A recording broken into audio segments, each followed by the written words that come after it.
Good evening, everyone.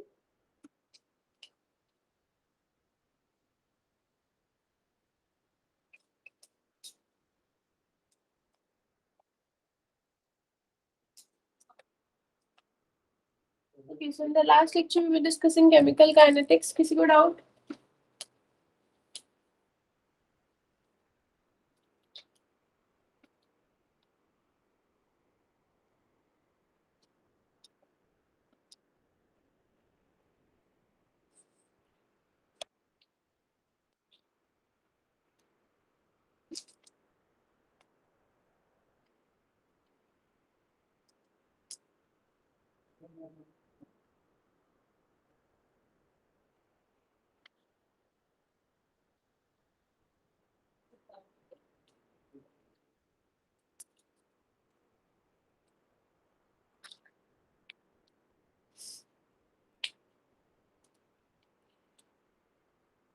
किसी को कोई डाउट है लास्ट क्लास में?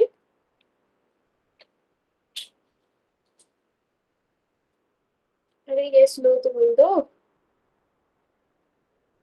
मैम ओके, लास्ट टॉपिक क्या किया था? किए थे मैम ग्राफ्स फर्स्ट ऑर्डर के ना. ऑर्डर के.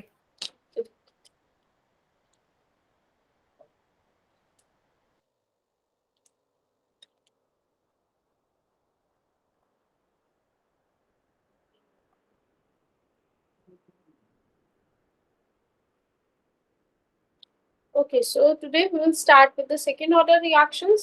Second order करेंगे, फिर उसके बाद हम लोग डिस्कस करेंगे कुछ छोटे छोटे से टॉपिक्स है करके, फिर आज we will discuss about the Arrhenius theory. कल हो जाना चाहिए वैसे तो, फिर आपका kinetics ज़्यादा टाइम लगा तो चलिए.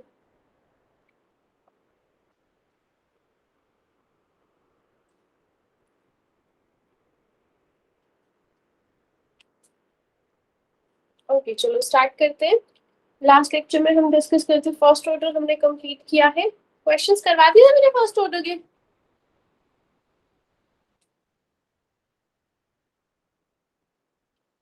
फर्स्ट ऑर्डर काइनेटिक्स के क्वेश्चंस करेक्ट किए थे हमने discuss.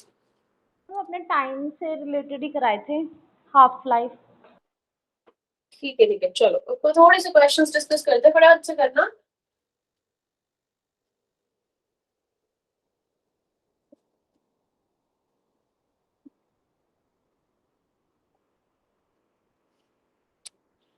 For a first order reaction, calculate the rate constant if T half equals to 693 seconds.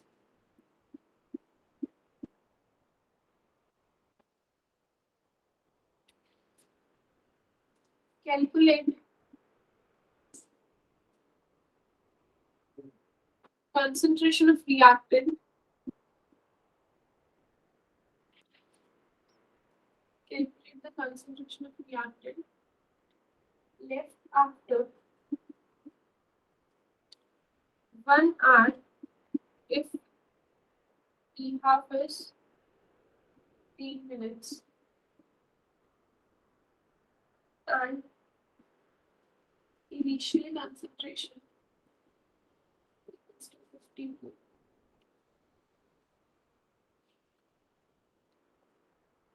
Calculate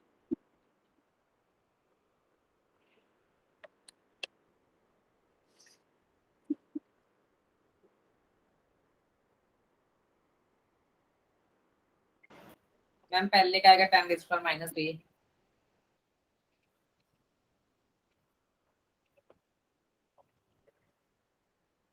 so ये फर्स्ट कर क्लास कितने बजे स्टार्ट हो रही है.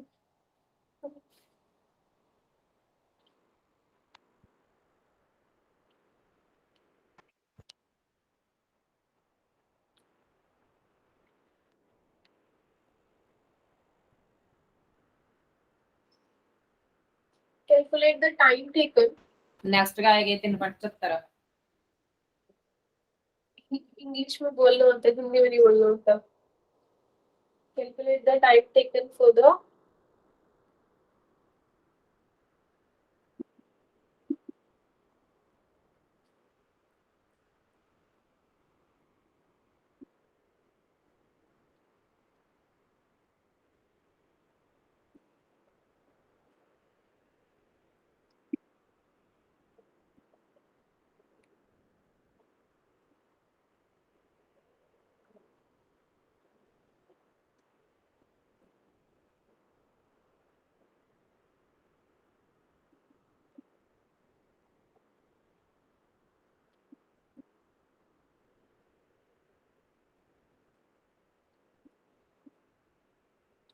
चलो 3 क्वेश्चन है, पहले फर्स्ट का आंसर हो गया होगा सबका। फर्स्ट तो बहुत सिंपल है, क्या करना है आपको, फर्स्ट ऑर्डर रिएक्शन के लिए के निकालना है, टी हाफ गिवन है, क्या फॉर्मूला अप्लाई करेंगे? 0.69 divide by K. T half equals to 0.693 by K होते हैं, तो हम यहाँ से के निकालने के लिए के को 0.693 बाई टी हाफ लिख देंगे। So that will be equal to 0.693 divide by 693। ठीक है, तो ये कितना हो जाएगा 1/1000 इंटू 693 और ऊपर 693, इससे ये कैंसिल हो गया, कितना आ गया 10⁻³ यूनिट्स क्या होंगे इसके? पर second. Unit will be second inverse of per second. So this is the first question. Done. Next देखो second 3.125 क्या होगा? 3.125 3.125 बोलते हैं। हाँ जी 3.125। आज टुगेदर का एग्जाम देके जो जॉब लगती है वो ये वाले बोर्ड में लगती है ना, पंजाब बोर्ड में लगती है वैसे। हाँ जी हाँ जी। तो ऐसे बोल, वहाँ पे ऐसे ही बोलते हैं। तो ऐसे ना टीचर जैसे स्टूडेंट्स को बनाएगा, स्टूडेंट भी वैसे ही बनेंगे। टीचर अगर ऐसे बोलेगा तो क्या जो पंजाब वाले मास्टर उसकी होती है, टीचर्स की क्या होती है? अभी तो मैम वहाँ तो पंजाबी जितेंद्र ने मीडियम बोली होगा ही नहीं मेनली। प्योर पंजाबी जो पंजाब के टीचर्स की होती है। अच्छा पता नहीं, मैंने सुनी भी नहीं सही में। चलो वो डिस्कशन हम बाद में करेंगे, लेक्चर की स्टार्टिंग में डिस्कशन हो गई फिर लेक्चर पूरा वेस्ट चला जाता है, वो डिस्कशन हम बाद में करेंगे। अभी इसका क्वेश्चन पे इसका आंसर क्या है? Initial concentration is 50 molar. कैसे सॉल्व किया इसको? मैंने बताया था उस दिन 15 मिनट में इसकी कंसंट्रेशन कितनी हो जाएगी? आधी हो जाएगी 25 मोलर। फिर 30 मिनट्स में कितनी हो जाएगी? 12.5 12.5। फिर 45 में कितनी हो जाएगी? 6.25 6.25। फिर 60 मिनट्स में कितनी हो जाएगी? 3.125 3.125. So the concentration is 3 point. This we have discussed in the last class. Same question मैंने बहुत सारे करवाए थे लास्ट क्लास में, तो इसका आंसर कितना आ जाएगा? 3.125 मोल। थर्ड क्वेश्चन मैम जी, एक ना मतलब कि फेस इक्विलिब्रिया का क्वेश्चन था, हाँ? उसमें ना नंबर ऑफ फेसेस पूछे हुए थे कितने हैं, वो मास्टर कैडर उसी में लेक्चरर कैडर में, हाँ? उसमें तो फेस तो 2 ही थे, मैं मेरे ख्याल सॉलिड और लिक्विड, उसमें आंसर 3 दे रखा था, ये कैसे? 3 होता है क्योंकि दो सॉलिड्स को दो अलग अलग फेसेस काउंट करेंगे ना, दो सॉलिड्स को दो सेम फेस कैसे काउंट कर सकते हैं? अगर मान लो मेरे पास एक आयरन है और एक शुगर है, क्या वो सेम फेस होंगे? देख के पता नहीं चलेगा ये आयरन है ये शुगर है। दो सॉलिड्स ठीक। दो अलग फेस का, गैसेस जो सेम फेस होती है, चाहे 10 गैसेस मिक्स कर दो एक ही फेस होता है, लेकिन अगर सॉलिड्स आपने 3 मिक्स किए तो उनके 3 अलग अलग फेसेस होते हैं। और लिक्विड्स का भी ऐसा ही होता है फिर? लिक्विड पे डिपेंड करता है कि वो मिक्सिबल है या नहीं। अगर तो वाटर और अल्कोहल होगा तो मिक्सिबल होगा तो एक फेस आएगा, वाटर और ऑयल होगा तो 2 फेस आएंगे। ठीक है मैम। ठीक है, चलो इस क्वेश्चन का आंसर बताओ क्या हुआ थर्ड क्वेश्चन का? 693 इंटू 693 गुना 3 2009। बस ठीक है जतेंद्र, मैंने आंसर सुन लिया, बाकी बताओ। माइक ऑन करके सिर्फ आंसर देना, माइक ऑन करके क्वेश्चन सॉल्व नहीं करना। सॉल्व अपना करो और मुझे आंसर बताओ इसका क्या होगा। चलो अगर नहीं सॉल्व हो पा रहा, क्योंकि मैंने इसमें फर्स्ट ऑर्डर नहीं दिया हुआ, वैसे एग्जाम में इसमें दिया होगा, फर्स्ट ऑर्डर दिया होगा इस क्वेश्चन में, ये याद रखना। तो अगर ये फर्स्ट ऑर्डर का है, पहले तो ये बताओ निकालना क्या है? टी निकालना है। कौन सा फॉर्मूला लगेगा यहाँ पे? यहाँ पे आपको क्या करना पड़ेगा, पूरा फॉर्मूला लगाना है। पूरा फॉर्मूला क्या होगा? 2.303 by K log of A0 by A0 minus x। ये फॉर्मूला हमने किया है, KT equals to 2.303 log of A0 by A0 minus x। ठीक है, अब 2.303 K किसके इक्वल दिया हुआ है? K नहीं दिया हुआ हमें, पहले तो K निकालना पड़ेगा। K कैसे निकालेंगे? K is equal to 0.693 by T half। So K कितना आ जाएगा यहाँ से? 10⁻³ आ जाएगा ना, मैंने सॉल्व करके बताया था 0.693 divide by 693। So if you will solve this, आपको पता चलेगा कि K की वैल्यू -3 आ रही है। पुट कर दो यहाँ पे -3 log ऑफ ए नॉट किसको पुट करेंगे? ए नॉट होती है हमारे पास इनिशियल कंसंट्रेशन, तो ए नॉट क्या पुट करेंगे यहाँ पे? What is the value of A not here? 8 क्यों? क्योंकि देखो 8 से 1 जा रही है कंसंट्रेशन, 8 पुट करेंगे डिवाइड बाय। अब एक बहुत बड़ी मिस्टेक, दैट्स द रीजन, उस मिस्टेक को समझाने के लिए मैंने एक क्वेश्चन कराया है। अब आपको दिया हुआ है कि कंसंट्रेशन पहले 8 थी, फिर 8 से 1 हो गई, तो अब मुझे ये बताओ कि ये 1 जो है, ए नॉट तो आपने 8 पुट कर दिया, 1 है जो, वो x की वैल्यू है या ए नॉट माइनस एक्स की वैल्यू है? 1 किसकी वैल्यू है? x की वैल्यू है, a naught minus x। A not minus x की वैल्यू क्यों? क्योंकि देखो x की है मैम, हाँ, टाइम हमने टाइम के डिस्कस साथ किया ही था तो हुई। क्या होता है, x होता है कितना रिएक्टेंट खत्म हो गया, और ए नॉट माइनस एक्स होता है कितना रिएक्टेंट बचा हुआ है। तो यहाँ पे 8 से 1 हो गई, मतलब 1 मोलर अभी भी रिएक्टेंट बचा हुआ है यहाँ पे। यूनिट कन्वर्ट करने की जरूरत है क्योंकि दोनों ही इसमें वैसे भी वो कैंसिल आउट ही हो जाता था। तो अब हम इसको सॉल्व करेंगे। सॉल्व कैसे करेंगे? 2.303, ये 10⁻³ ऊपर जाके इसको 2303 बना देगा, log ऑफ 2 की पावर 3।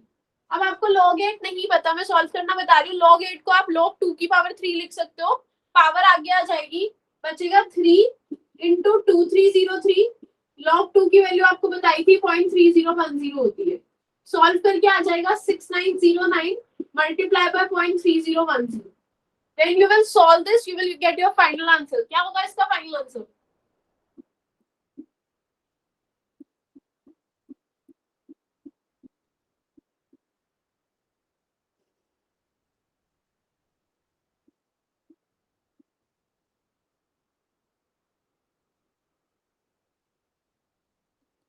टू 207 समथिंग आ जाएगा। 207 यूनिट्स क्या आएंगे?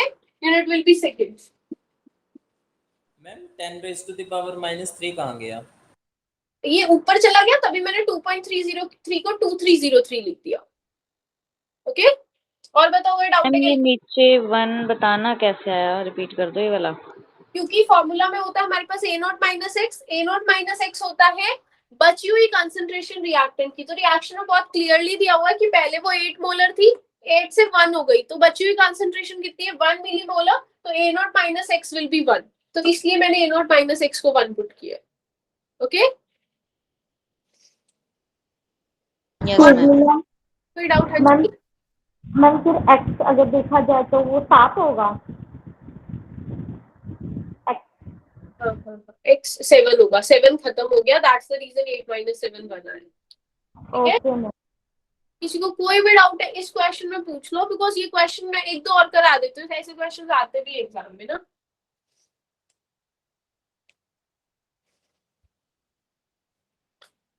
मैम इसमें मगर लास्ट पे 9 नहीं आएगा यहाँ पे आंसर में? 207.969 हो गया ना? नहीं, पी हाफ हमें कितना दिया हुआ है? 693 दिया हुआ है ना, हाँ, तो इसे 3 से मल्टीप्लाई करेंगे तो आंसर में लास्ट 9 आना चाहिए।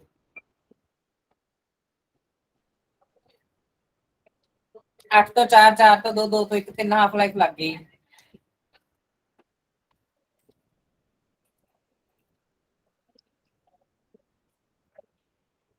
बट ये जो आंसर्स आते हैं ना, ये एग्जैक्ट, ये वैसे वो नहीं होते, क्या कहते हैं, ये एकदम से एग्जैक्ट ही होते, थोड़ा बहुत इसमें डिफरेंस रहता है। आपका आंसर 20, इससे 209 आ रहे हैं ना, जिससे 9, नहीं मैम 2079 आएगा।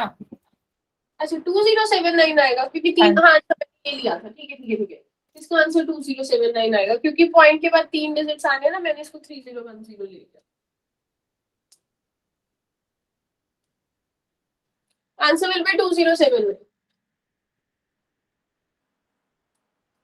तो Then, इसके बाद क्या किया है? 2303 log 2⁻3। देखो मेरा आंसर बचा 2303 log की power log raise to log 8। अब मेरे को तो एग्जाम में log 8 पता नहीं है, मेरिटोरियस का क्वेश्चन है, बस मेरे को टी हाफ याद नहीं था, मैंने टी हाफ चेंज करके दे दिया, बाकी 8 से 1 ये मेरिटोरियस के एग्जाम में आ हुआ था। तो अब आपको इसको सॉल्व करना है, लेकिन दिक्कत ये है मेरे को एग्जामिनर ने log 8 की वैल्यू तो दी नहीं हुई, तो हम क्या करेंगे, इसको ऐसे लिखेंगे, 8 को 2 की पावर 3 लिखा जा सकता है, और मैंने आपको ये बताया log की पावर क्या होती है, आगे आ जाती है, तो ये इस तरह से हो जाएगा। और log 2 की वैल्यू मैंने आपको बताई है किसके इक्वल होती है 0.3010 के। तो इसको जब आप सॉल्व करोगे तो आपका आंसर आ जाएगा 2079। क्लियर है? Any doubt in this question anyone? नहीं, चलो मैं क्वेश्चन दे रही हूँ, फिर उसको सॉल्व करना।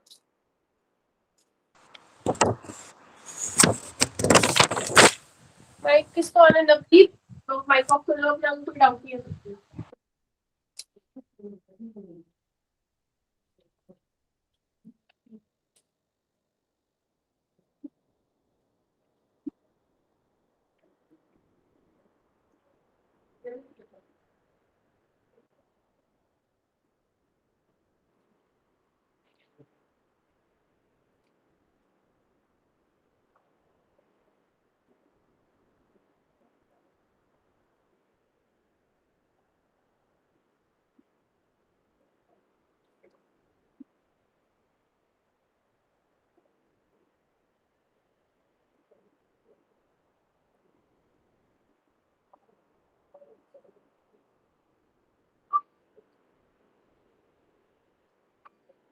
पहले तो ऑर्डर दिया नहीं होगा इस क्वेश्चन में, अगर ऑर्डर नहीं दिया हुआ तो के यूनिट से पता चल जाएगा।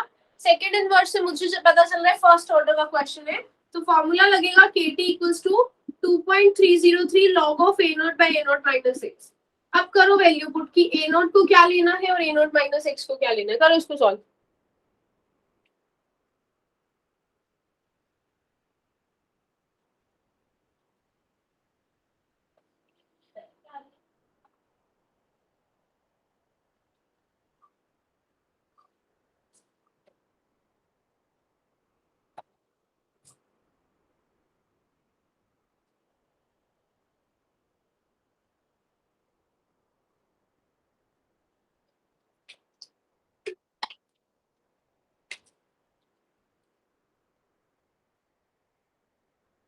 क्या आएगा आंसर?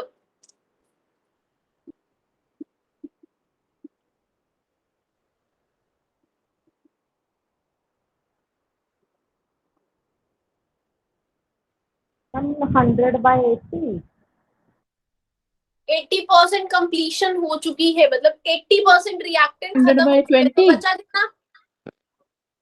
20। देखो इसको करने के दो तरीके हैं, या तो ऐसे लिख दो 80% कंप्लीशन का मतलब, देखो एक एक स्टेप समझना। 80% कंप्लीशन का मतलब रिएक्शन 80% कंप्लीट हो चुकी है, मतलब जो रिएक्टेंट है वो 80% खत्म हो चुका है, तो इट विल बी कितना 80% ऑफ A0। या तो ऐसे लिखो या फिर सीधा ही लिखो कि अगर रिएक्शन 80% कंप्लीट हो चुकी है तो रिएक्टेंट बचा कितना है 20%। So that will be 20% of A0। जो A0 minus x है, बची हुई कंसंट्रेशन है, that is 20% of A0, मतलब 20 by 100 of A0, मतलब A0 by 5। A0 minus x is 20% of A0, percent का हमेशा नीचे 100 जाता है, तो 20 डिवाइड बाय 100 इंटू A0, 20 से कट गया 5 आ गया A0 by 5। तो यहाँ पे मैंने इसको डायरेक्टली A0 by 5 पुट कर देना है। अब आप इसको सॉल्व करोगे, सॉल्व करने के लिए क्या करोगे, 5 को ऊपर ले जाओगे। देखो ये कैसे सॉल्व करना है, इससे ये कट जाएगा, 100 ऊपर आ जाएगा और log A0 से A0 कट जाएगा और 5 आ जाएगा ऊपर। सो 100 log 5, 100 log 5 की वैल्यू कितनी बताई थी मैंने उससे? What was the value of log 5? कितना? 0.6 mile. So the answer will be 69 seconds. Clear है? Yes ma'am. अब ये रेज मत करना। हाँ हाँ नहीं करो उसको, ठीक है। तो ऐसे क्वेश्चंस आते हैं, मैंने हर तरह के क्वेश्चंस करा दिए, बाकी फिर वो तो फर्दर तो आप फिर प्रैक्टिस कर ही लोगे इसकी। मैम एक बार दोबारा बता दीजिए। देखो क्या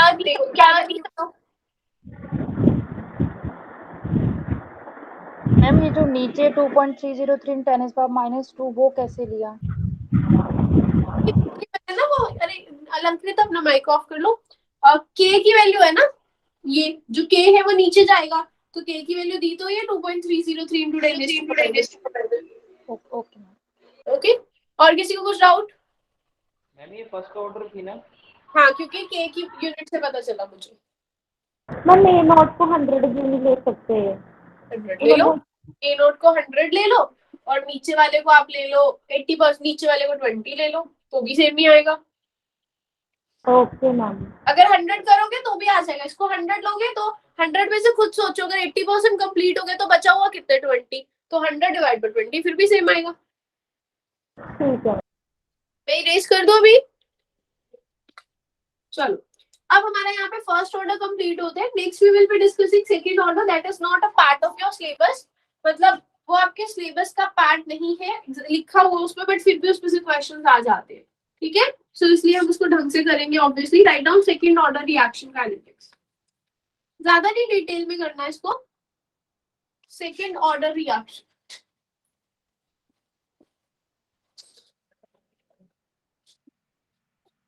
अब सेकंड ऑर्डर रिएक्शन ये भी हो सकती है जो सेकंड ऑर्डर है। अगर ये रिएक्शन सेकंड ऑर्डर की होगी तो इसका रेट क्या होगा? Rate is equal to k a की पावर 2। जरूरी नहीं है कि ऐसा ही रिएक्शन हो, ये रिएक्शन भी सेकंड ऑर्डर हो सकता है। अगर ये रिएक्शन सेकंड ऑर्डर होगा तो इसका रेट क्या होगा? k a की पावर 1 b की पावर 2, सॉरी b की पावर भी 1, क्योंकि ओवरऑल जो ऑर्डर है वो तो 1 + 1 2 ही हो गया ना। सो सेकेंड ऑर्डर रिएक्शन हमारे पास दो तरीके की हो सकती है। हम लोग क्या करके चल रहे हैं, ये वाला केस लेके चल रहे हैं। Consider a second order reaction a + b changes to product. हमने एक सेकेंड ऑर्डर रिएक्शन कंसीडर की है a + b changes to product, और इसका ऑर्डर क्या है? इसका ऑर्डर है 2, ठीक है। तो अब आपको पता है इनिशियल का, यहाँ पे ना दो केसेस आएंगे। पहले case 1 low, when initial concentration of reactant is same, initial concentration of reactant is same। अगर रिएक्टेंट की इनिशियल कंसंट्रेशन सेम होगी तो क्या होगा? देखो तो क्या होगा, मैंने ये रिएक्शन ली a + b changes to product. अब आपको भी पता है जब आप दो चीजों को मिक्स करते हो, आपने पानी में शुगर मिक्स किया, क्या ये जरूरी है कि पानी और शुगर का अमाउंट सेम हो? नहीं ना। क्या ये जरूरी है कि दो चीजों को आप मिक्स कर रहे हो, आप एक अल्कोहल सॉल्यूशन को और एक विनेगर सॉल्यूशन को अगर मिक्स कर रहे हो, तो इज इट इंपॉर्टेंट कि उनका कंसंट्रेशन सेम हो? No, it is not important. So यहाँ पे दोनों के दोनों रिएक्टेंट है, तो ये कोई भी जरूरी नहीं है कि इनकी इनिशियल कंसंट्रेशन सेम ही होगी, बट सेम हो भी सकती है। It is in our hand ना। हमने एक बार सोचा चलो ठीक है सेम लेके देखते हैं, तो 99% चांसेस आर, क्योंकि वैसे ही आपके सिलेबस में सेकेंड ऑर्डर है नहीं, दिया ही नहीं हुआ, उसके बाद भी क्वेश्चन पूछ रहे हैं तो मुश्किल नहीं पूछ सकते, इजी क्वेश्चन पूछेंगे। तो 99% चांसेस आर आपको इसी केस में से क्वेश्चन आएगा जब इनिशियल कंसंट्रेशन रिएक्टेंट की सेम होगी। और उसमें क्या होगा, इसकी भी इनिशियल कंसंट्रेशन A नोट और उसकी भी initial concentration A naught at time t = 0। अब किसी भी टाइम t पे इसकी कंसंट्रेशन A नोट - x हो गई, इसकी कंसंट्रेशन A नोट - x हो गई, इसकी कितनी हो गई? x हो गई। तो जो रेट होगा हमारे पास, रेट किसके इक्वल होगा? रेट होगा k, इस फॉर्मूला में पुट कर दो। A की कंसंट्रेशन है A नोट - x, B की कंसंट्रेशन है A naught - x। So the formula will become rate equals to k A naught - x का स्क्वायर, और रेट को हम लिखते हैं dx/dt,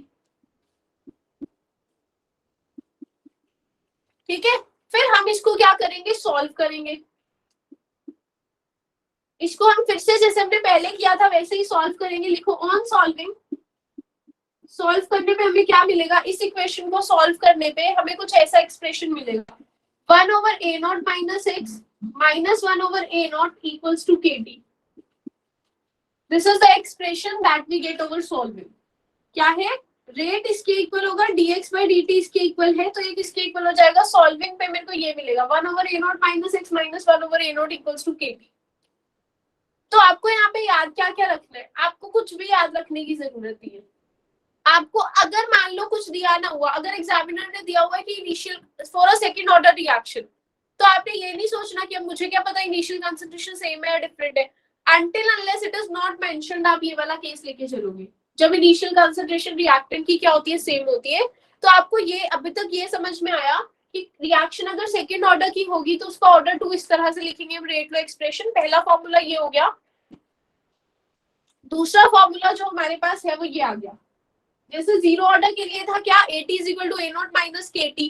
फर्स्ट ऑर्डर के लिए क्या था, KT इज इक्वल टू 2.303 वाला। वैसे ही सेकंड ऑर्डर के लिए ये फॉर्मूला है। तो आपको कुछ भी याद रखने की जरूरत है, सब कुछ आप स्किप कर सकते हो। आपको सिर्फ क्या करना है, ये फॉर्मूला याद रखना है कि 1 over A0 minus x minus 1 over A0 equals to KT। जो ये वाला फॉर्मूला बना है 1/A0 minus x minus 1/A0, ये मैम इसका कोई डेरिवेशन है सारा? हाँ, इसको इंटीग्रेट करेंगे ना, ये जैसे अब ये dt आया, फिर इसको इधर नीचे लेके आएंगे, फिर इसको इंटीग्रेट करेंगे तो जाके आएगा ये।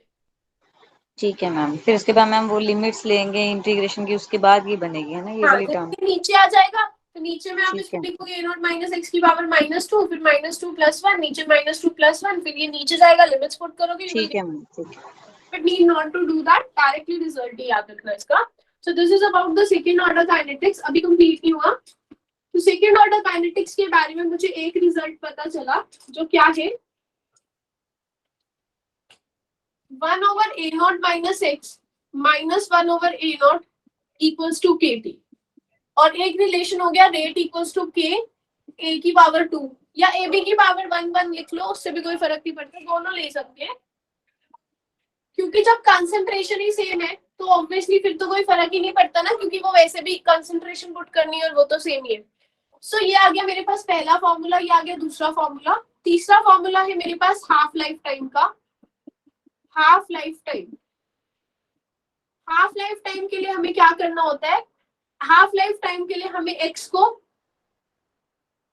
A0/2 पुट करना होता है ना। x क्या है, कितना रिएक्टेंट खत्म हो चुका है, और हाफ लाइफ टाइम पे A0-2 A0/2 खत्म हो चुका है, आधा खत्म हो चुका है।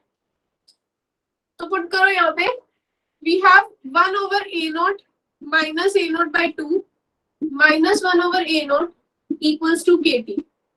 So इसको सॉल्व करेंगे, कितना आ जाएगा 2 divide by 2 A0 minus A0। देखो मैंने एलसीएम लिया, पहले 2 A0 माइनस A0, फिर 2 को ऊपर लिख दिया, minus 1 over A0 equals to KT। So it will be equal to 1 over A0, sorry 2 over A0 minus 1 over A0 equals to KT। और t क्या बना हुआ है यहाँ पे, t हाफ बना हुआ है, half is in the subscript. तो यहाँ पे क्या हो जाएगा, 2 में से 1 गया 1, तो k किसके इक्वल हो जाएगा, सॉरी k थोड़ी निकालना है, हमें निकालना है t half equals to 1 over,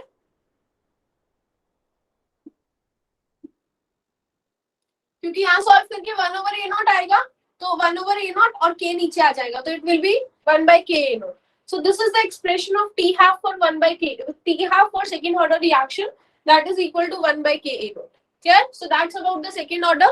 अगर मैं इसके complete लाइफ टाइम की बात करूं, complete लाइफ टाइम जो है वो कितना आ जाएगा इसका, t life time that will be equal to 0 in this case। और इसके लिए कोई शॉर्ट ट्रिक नहीं बनी हुई। अगर आप सोचो कि हाँ, जैसे मैंने जीरो के लिए आपको शॉर्ट ट्रिक लिखवाई है, फर्स्ट ऑर्डर के लिए शॉर्ट ट्रिक लिखवाई है, जिससे हमने भी पीछे 3.125 वाला क्वेश्चन किया, सेकेंड ऑर्डर के लिए ऐसी कोई शॉर्ट ट्रिक बनी ही नहीं हुई। तो इसलिए यहाँ पे आपको कुछ भी ऐसा रिलेशन, मतलब यहाँ पे कोई शॉर्ट ट्रिक बनी नहीं हुई, तो फिर हम ऑब्वियसली नहीं अप्लाई कर सकते। So that is the complete life time का फॉर्मूला। मेरे पास एक फॉर्मूला, 2, 3 और ये फोर्थ वाला हो गया। Okay, that's the case here. So that's all about the second order ma'am इसका लाइफ टाइम 0 होगा? sorry, infinity ना, इनको infinity लिखना। हाफ लाइफ के लिए मैम, हाफ लाइफ के लिए सिंगल फॉर्मूला याद रख सकते हैं। हाँ, ये तो बिल्कुल भी आपको करने की जरूरत ही नहीं है। You have to remember only this expression। ठीक है, done। So that's all about the second order kinetics। अब इसकी ग्राफ प्लॉट करो, फॉर्मूला तो आपके सामने लिखे ही हुए सारे। यहाँ हम प्लॉट करते हैं रेट, और यहाँ प्लॉट करते हैं a स्क्वायर। इधर हम प्लॉट करेंगे 1 ओवर A0 माइनस AT, और यहाँ पे हम प्लॉट करेंगे टाइम। इधर हम प्लॉट करेंगे t हाफ, और यहाँ हम प्लॉट करेंगे A0।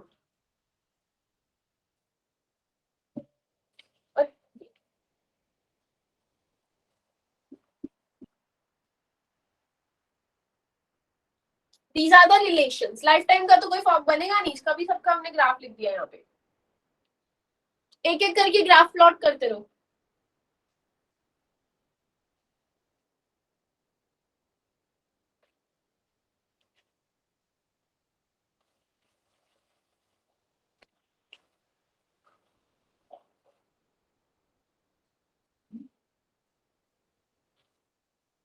ये सेकंड में y एक्सिस पे 1/a t है। हाँ जी, टी ए के सब्स्टिट्यूट में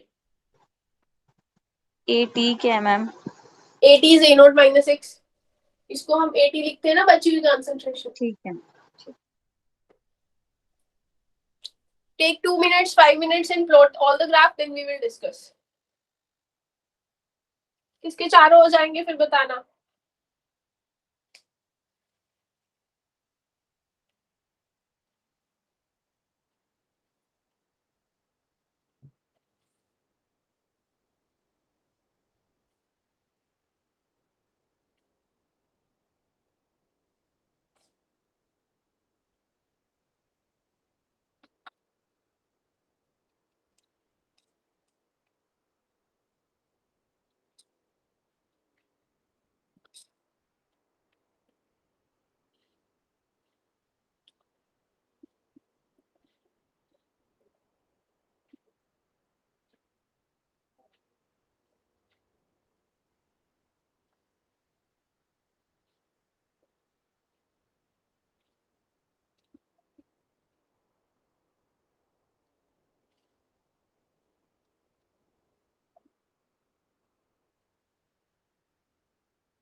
डन।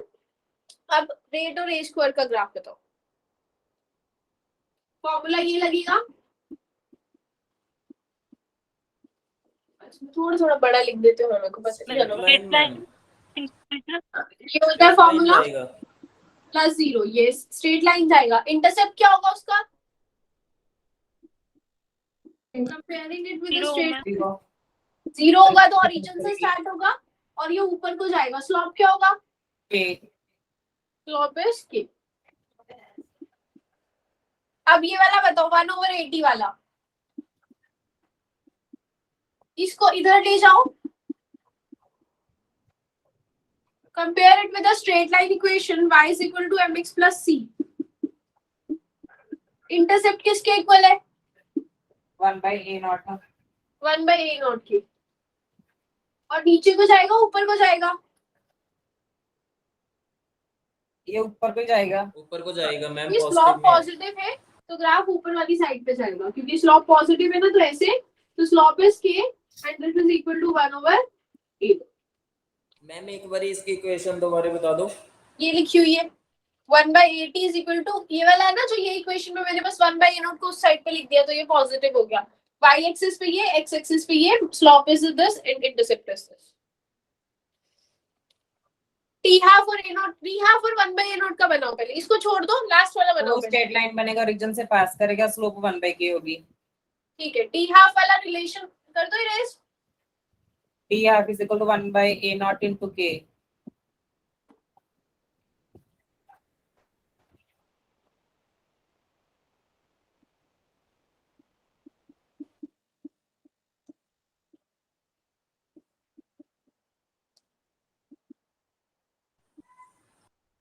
तो इंटरसेप्ट कितना है इसका? 0 और स्लोप कितना है? 1/k, है ना। इंटरसेप्ट कितना है? 0 और स्लोप कितना है? 1/k। तो ग्राफ ऐसा बनेगा। अब इसका बनाओगे, बताओ कैसे बनेगा।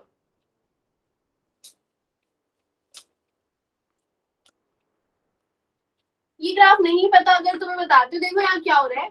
इस नीचे को जाना है, ये ग्राफ नीचे को जाएगा। हाँ, बस ये ग्राफ नीचे को जाएगा। देखो क्या हो रहा है यहाँ पे, हमारे पास फॉर्मूला इज दिस। अब आपको पता है कि k कांस्टेंट है तो 1/a भी k कांस्टेंट होगा 1/k। तो ये ऐसे है, मतलब इनके बीच में इनवर्स रिलेशन है। इनवर्स रिलेशन का मतलब अगर a0 की वैल्यू बढ़ेगी तो t हाफ की वैल्यू कम होगी, अगर a0 की वैल्यू बढ़ेगी तो t हाफ की वैल्यू कम होगी। तो इसका मतलब a0 इंक्रीज कर रहा है, t हाफ कम हो रहा है, तो ये इस तरह से बनेगा। ये स्ट्रेट लाइन ही, अगर यहाँ पावर 2 होती, 3 होती, 4 होती या कुछ भी पावर होती, चाहे 1/2 होती, तो स्ट्रेट लाइन नहीं होता। बट क्योंकि स्टिल ये है तो लीनियर ही, तो इस वजह से ग्राफ कुछ इस तरह का बने, स्ट्रेट लाइन लेकिन नीचे को। अब आप ये मत सोचना कि यहाँ पे नेगेटिव स्लोप तो है ही नहीं, ये स्ट्रेट लाइन है ही नहीं ना, मतलब ये वैसी वाली y is equal to mx plus c वाली फॉर्म है ही नहीं है। ये इस तरह से अगर फॉर्म है, ये इनवर्सली रिलेटेड है, वो होती है y is equal to mx plus c। अगर y ऊपर है तो x भी ऊपर ही है, हाँ x नीचे था और y ऊपर है, तो इसको उससे कंपेयर ही मत करना। बस इतना देखना कि अगर a नॉट की वैल्यू बढ़ रही है तो t हाफ की वैल्यू कम होगी, दैट्स द रीजन हमने इसको नीचे बनाया। ये देखो इधर जा रही है तो a नॉट की वैल्यू बढ़ रही है लेकिन t हाफ की वैल्यू कम हो रही है, so that's the graph in this case.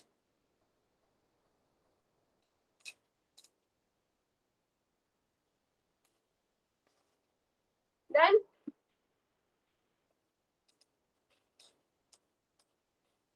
Ma'am इसमें स्लोप वगैरह कुछ नहीं आएगा? नहीं, इसका स्लॉप वगैरह का कांसेप्ट नहीं कुछ भी लिखना, इसमें बस ऐसा ही ग्राफ बनेगा। अब देखो हमारे पास क्या है, this is the case of the second order kinetics when the initial concentration was same. जो मैं अब करवा रही हूँ उसमें से बहुत ही माइनर चांसेस है कि एग्जाम में क्वेश्चन आए, बिकॉज पहली बात तो आपके सिलेबस में सेकंड ऑर्डर नहीं है, उसके बाद फिर ये टिपिकल लेवल पे चले जाता है, इसलिए इसके न्यूमेरिकल तो मतलब आई एम 100% श्योर कि एग्जाम में नहीं आएंगे, बट स्टिल इस रिस्क नहीं लेते हम लोग, हम फॉर्मूला कर लेंगे बिकॉज उसका फॉर्मूला एग्जाम में आ सकता है। सो नेक्स्ट हम लिखेंगे सेकंड ऑर्डर रिएक्शन का case number 2 when initial concentration is different. When initial graph सीधे भी आ जाते हैं क्वेश्चन में?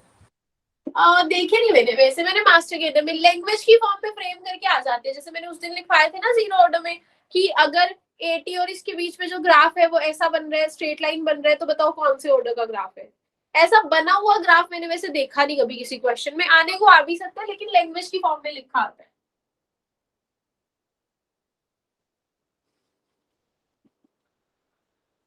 When the initial concentration is different, अगर रिएक्शन की इनिशियल कंसंट्रेशन जो है रिएक्टेंट की वो डिफरेंट होगी, जैसे ये है, अब रिएक्टेंट की स्टार्टिंग में ही इनिशियल कंसंट्रेशन डिफरेंट है at time t equals to 0, इसकी कंसंट्रेशन a नॉट, इसकी कंसंट्रेशन b नॉट और इसकी 0, एट टाइम t इसकी concentration a naught minus x, इसकी concentration b naught minus x और इसकी x।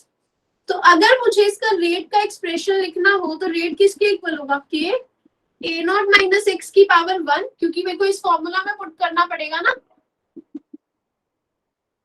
पहले तो सेम था तो a naught minus x a naught minus x a naught minus x का स्क्वायर हो गया था, लेकिन यहाँ पे ये इस तरह से आएगा और रेट को हम लिखेंगे dx by dt।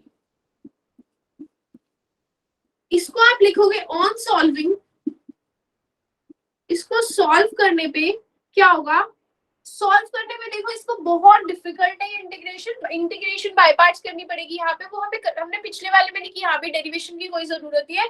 अब बस आपको ये याद रखना है कि इसको सॉल्व करके क्या आता है, इस एक्सप्रेशन को जब आप सॉल्व करोगे आपको दिखेगा kt इक्वल्स टू 2.303,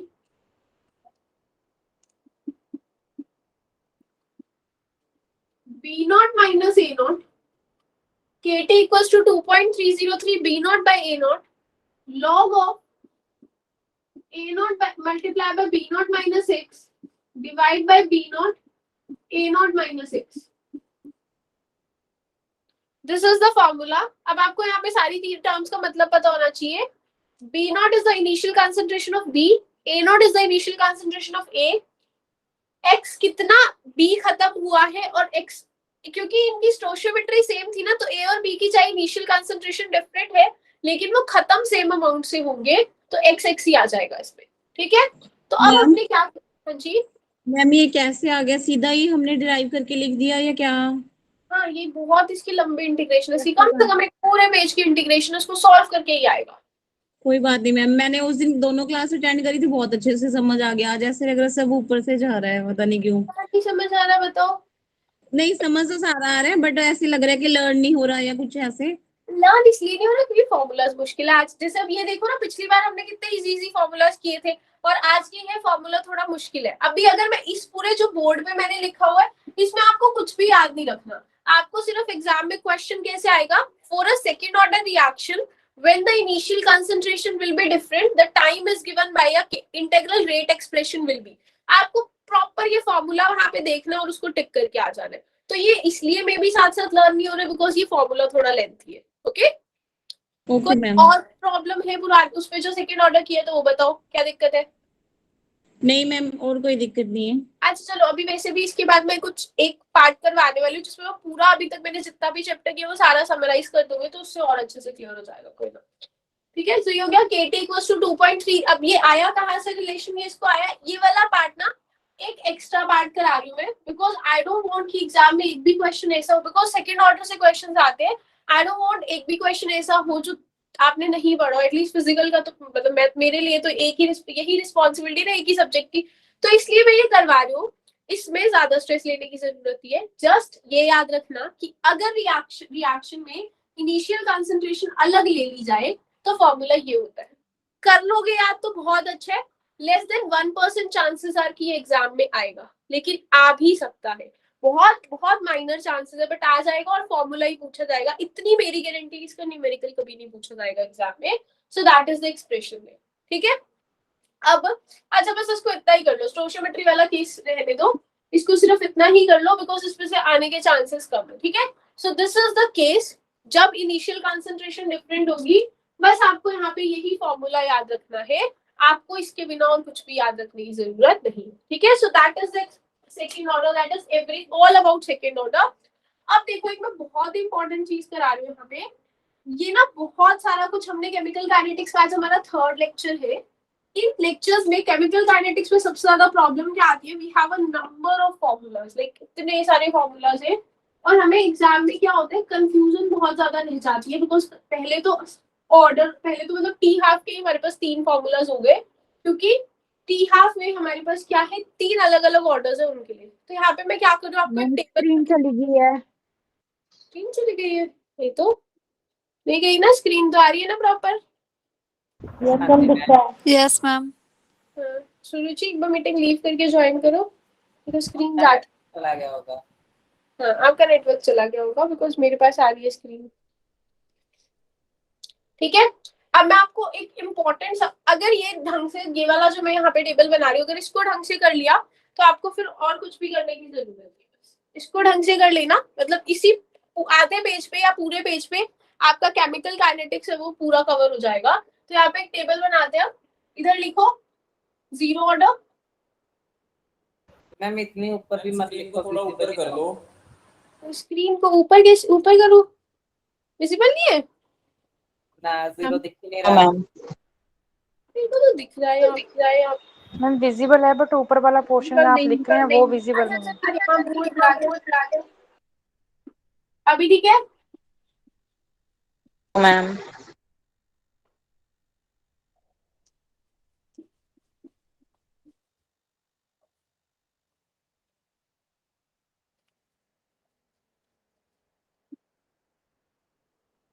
ठीक है, तो इसको ढंग से पढ़ लेना, इसमें ही आपका सारा केमिकल काइनेटिक्स अभी तक जो हमने किया वो कवर हो जाएगा।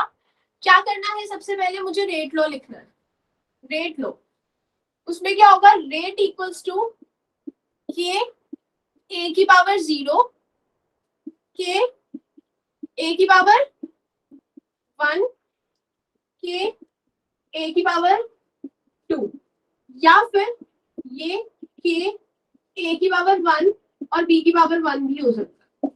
अब मेरे को साथ साथ बताते जाना कि देखो मैम इस वाले पर्टिकुलर फॉर्मूला में डाउट है, मुझे इसका समझ नहीं आता, फिर मैं उसको साथ साथ में बहुत अच्छे से एक्सप्लेन कर दूंगी, ठीक है। जिस भी फॉर्मूला में आपको लगेगा कि मुझे इसमें डाउट है तो उसको साथ साथ ही पूछ लेना। सेकेंड जो है मेरे पास, दो ज्यादा यूनिट्स ऑफ के, के यूनिट्स यहाँ पे कितने होते हैं, मोल पर लीटर यहाँ पे पर सेकेंड, लीटर पर मोल पर सेकेंड। डन, ये आपको निकालने आते हैं, ये हमने इसके लिए प्रॉपर फॉर्मूला किया होगा। थर्ड नंबर पे है मेरे पास इंटीग्रल रेट एक्सप्रेशन, तो इसके लिए आता है AT is equal to A0 minus KT, इसके लिए आता है KT equals to 2.303 log of A0 by A0 minus x, इसके लिए आता है 1 over A0 minus x minus 1 over A0 equals to KP। इसके लिए कोई और एक्सेप्शन नहीं है, इसके लिए हम इसको बहुत सारी फॉर्म्स में और लिख सकते हैं, जो मैं साथ साथ ही लिख रही हूँ। इसको लिखना चाहो तो इस तरह लिख सकते हो, इसको ऐसे भी लिख सकते हो, ऐसे भी लिख सकते हो, और इसको कैसे लिख सकते हो, you can write it down as KT is equal to ln A0 minus ln A0 minus x, या फिर आप इसको ऐसे भी लिख सकते हो 2.303 नीचे आ गया और ये हो गया log ऑफ ए नॉट। ये सारे फॉर्मूलाज क्यों, मैं सिर्फ इसको एक सेम जगह पे लिखवा दूं ताकि आपको प्रॉपर आपके ऐसे नोट्स बन जाए। पूरा का पूरा 3 लेक्चर्स जो 2.5 लेक्चर्स अभी तक लगे हैं वो सब इस टेबल में सिमराइज हो जाएगा, एक्सेप्ट जो फर्स्ट पार्ट हमने किया था रेट ऑफ अपीयरेंस डिसअपीयरेंस वाला। ठीक है, इसके साथ ही हमारे पास यहाँ पे एक और फॉर्मूला आता है AT is equal to A not E raise to y minus A. ठीक है, ये एक्सप्रेशन सिर्फ फर्स्ट ऑर्डर के लिए है ना सेकंड, इसके लिए कोई ऐसा पर्टिकुलर जीरो के लिए एक्सप्रेशन है ना फर्स्ट ऑर्डर के लिए है। So this is the zero of first and second, इनके लिए ये एक्सप्रेशंस आ गए। क्लियर? उसके बाद नेक्स्ट क्या है, next we have the expression for T half.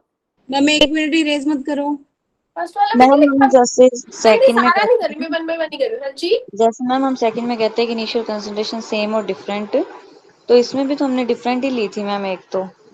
अच्छा जो आपने लिखना है वो अभी लिखना है, उसको ना ज्यादा इंपॉर्टेंस दे रही हूँ, मैंने ऐसे करवा दिया, वो भी लिख लो इन द इनिशियल नहीं कंसंट्रेशन। मैम, जो अभी आपने ऊपर फर्स्ट पॉइंट में लिखा था वो दोनों के लिए लिखा था ना, कि एक के लिए बताया था?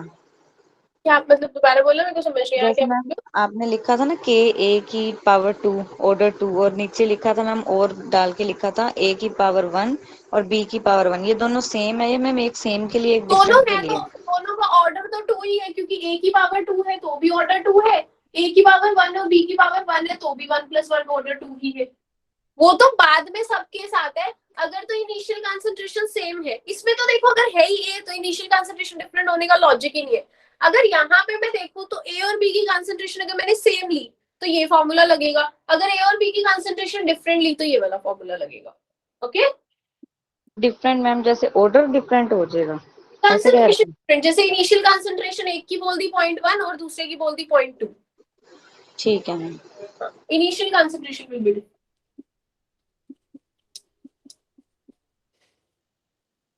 ठीक है, ये केस हो गया, ये हो गया हमारे पास।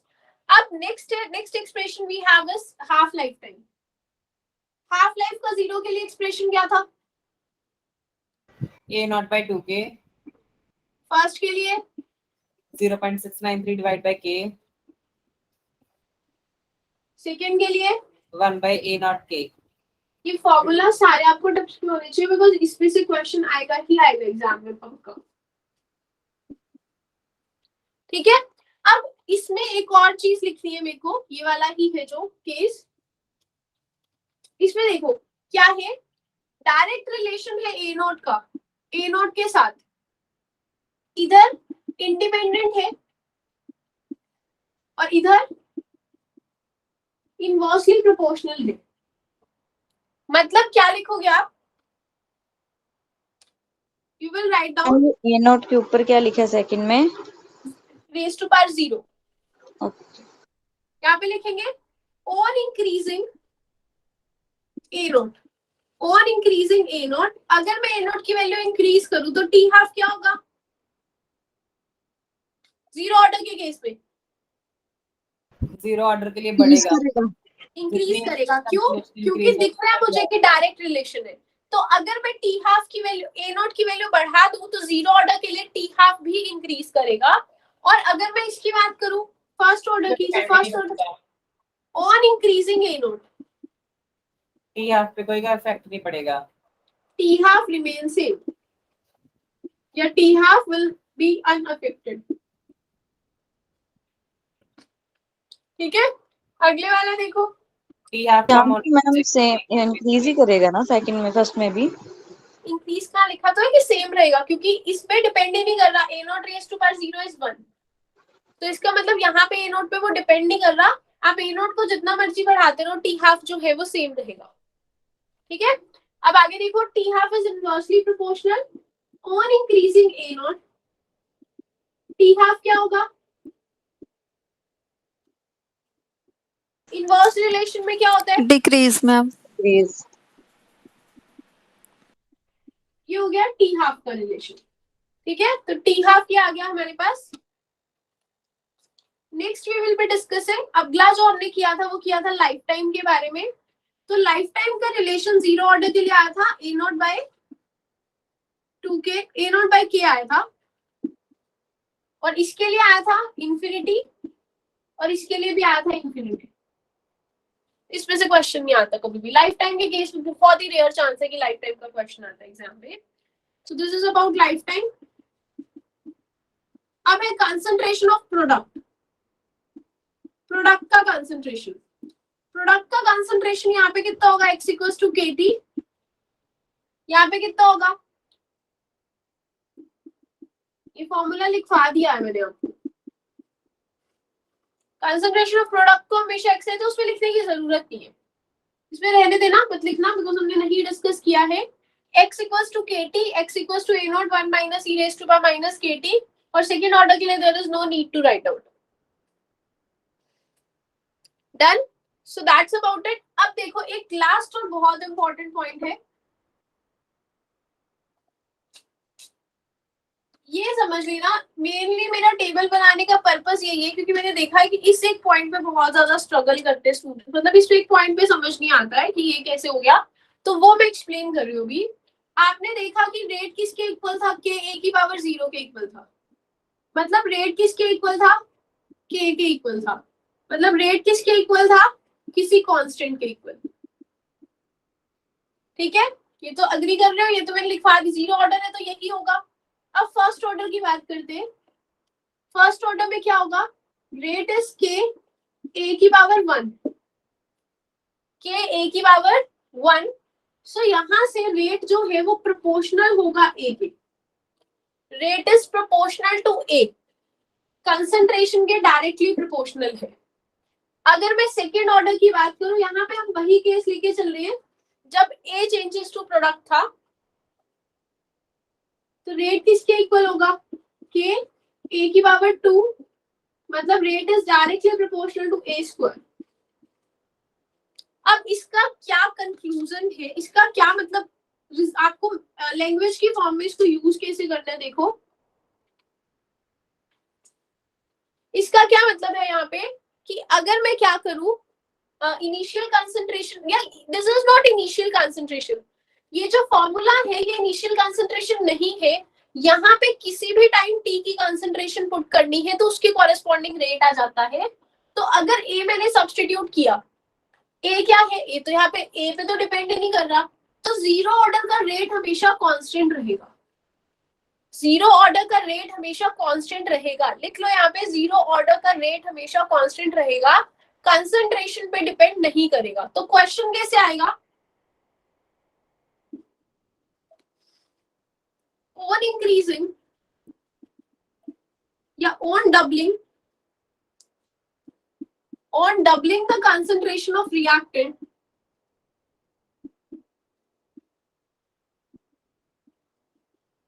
the rate of reaction remains same.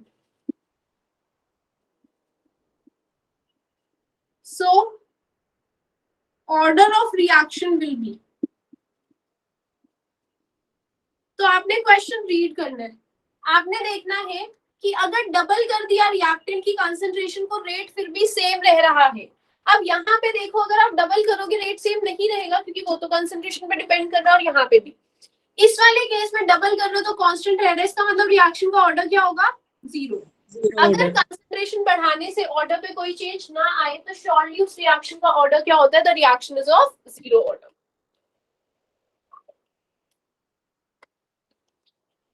अब देखो यहाँ पे, या डबल की जगह ट्रिपल करोगे, 4 टाइम्स करोगे, अगर मान लो यहाँ पे ट्रिपल होता तो आंसर क्या होता,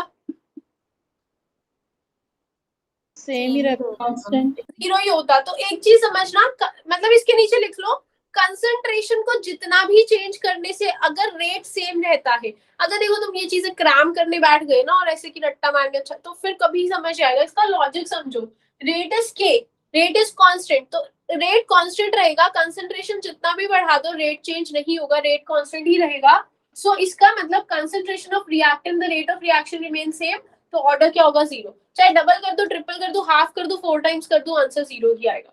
क्लियर। अब यहाँ देखो, इस केस में देखना, rate is directly proportional to A. अगर मैं कंसंट्रेशन को डबल करूं, अगर मैं कंसंट्रेशन को डबल करूं तो क्या होगा, रेट इज इक्वल टू के, इसमें पुट करूं मैं, पहले ए थी कंसंट्रेशन, अब 2a हो गई, तो अब यहाँ से क्या आ गया, 2ka आ गया, पहले ka था अब 2ka हो गया। तो अगर मैंने कंसंट्रेशन डबल की तो मेरा रेट भी डबल हो गया। अगर मैं कंसंट्रेशन ट्रिपल करूं तो रेट किसके इक्वल होगा, ट्रिपल हो जाएगा। तो देखो पहले K था अब 3Ka हो गया, अगर मैंने कंसंट्रेशन को ट्रिपल किया तो रेट भी ट्रिपल हो गया। कौन से ऑर्डर में, फर्स्ट ऑर्डर में, जीरो में तो सेम रहता, फर्स्ट में मतलब आप लिख सकते हो जितना कंसंट्रेशन चेंज करेंगे रेट भी उतना ही चेंज होगा। इस पे क्वेश्चन कैसे आएगा, on doubling the concentration of reactant, the rate also becomes double.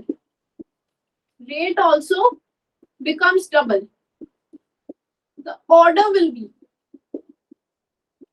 तो आंसर क्या आएगा, first order ma'am. First order.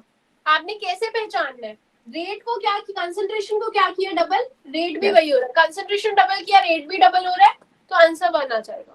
ठीक है, कंसंट्रेशन को डबल करने से अगर रेट भी डबल हो रहा है तो आंसर 1, अगर यहाँ ट्रिपल होता यहाँ ट्रिपल होता आंसर 1, अगर यहाँ हाफ होता यहाँ हाफ होता आंसर 1, अगर यहाँ 4 टाइम्स है यहाँ पे भी 4 टाइम्स है तो आंसर विल बी 1। अगर कंसंट्रेशन को कितना भी चेंज करने से रेट सेम रह रहा है तो ऑर्डर इज 0। कंसंट्रेशन को जितना चेंज कर लो, जसवीर अपना माइक ऑफ कर लो, कंसंट्रेशन को जितना भी चेंज करो अगर रेट भी उतना ही चेंज हो रहा है तो फर्स्ट ऑर्डर। अब सेकंड ऑर्डर की बात करते हैं। अब मैंने ये वाला फॉर्मूला पुट किया, अगर मैं कंसंट्रेशन को डबल करूं तो मेरा रेट क्या हो जाएगा, 2a की पावर 2 मतलब 4ka। कंसंट्रेशन तो मैंने अभी डबल ही करी थी, 4ka स्क्वायर, कंसंट्रेशन तो मैंने डबल करी लेकिन मेरा रेट 4 टाइम्स हो गया। कंसंट्रेशन डबल करने पे रेट जो है वो 4 टाइम्स हो गया, तो ऑर्डर कितना आ गया,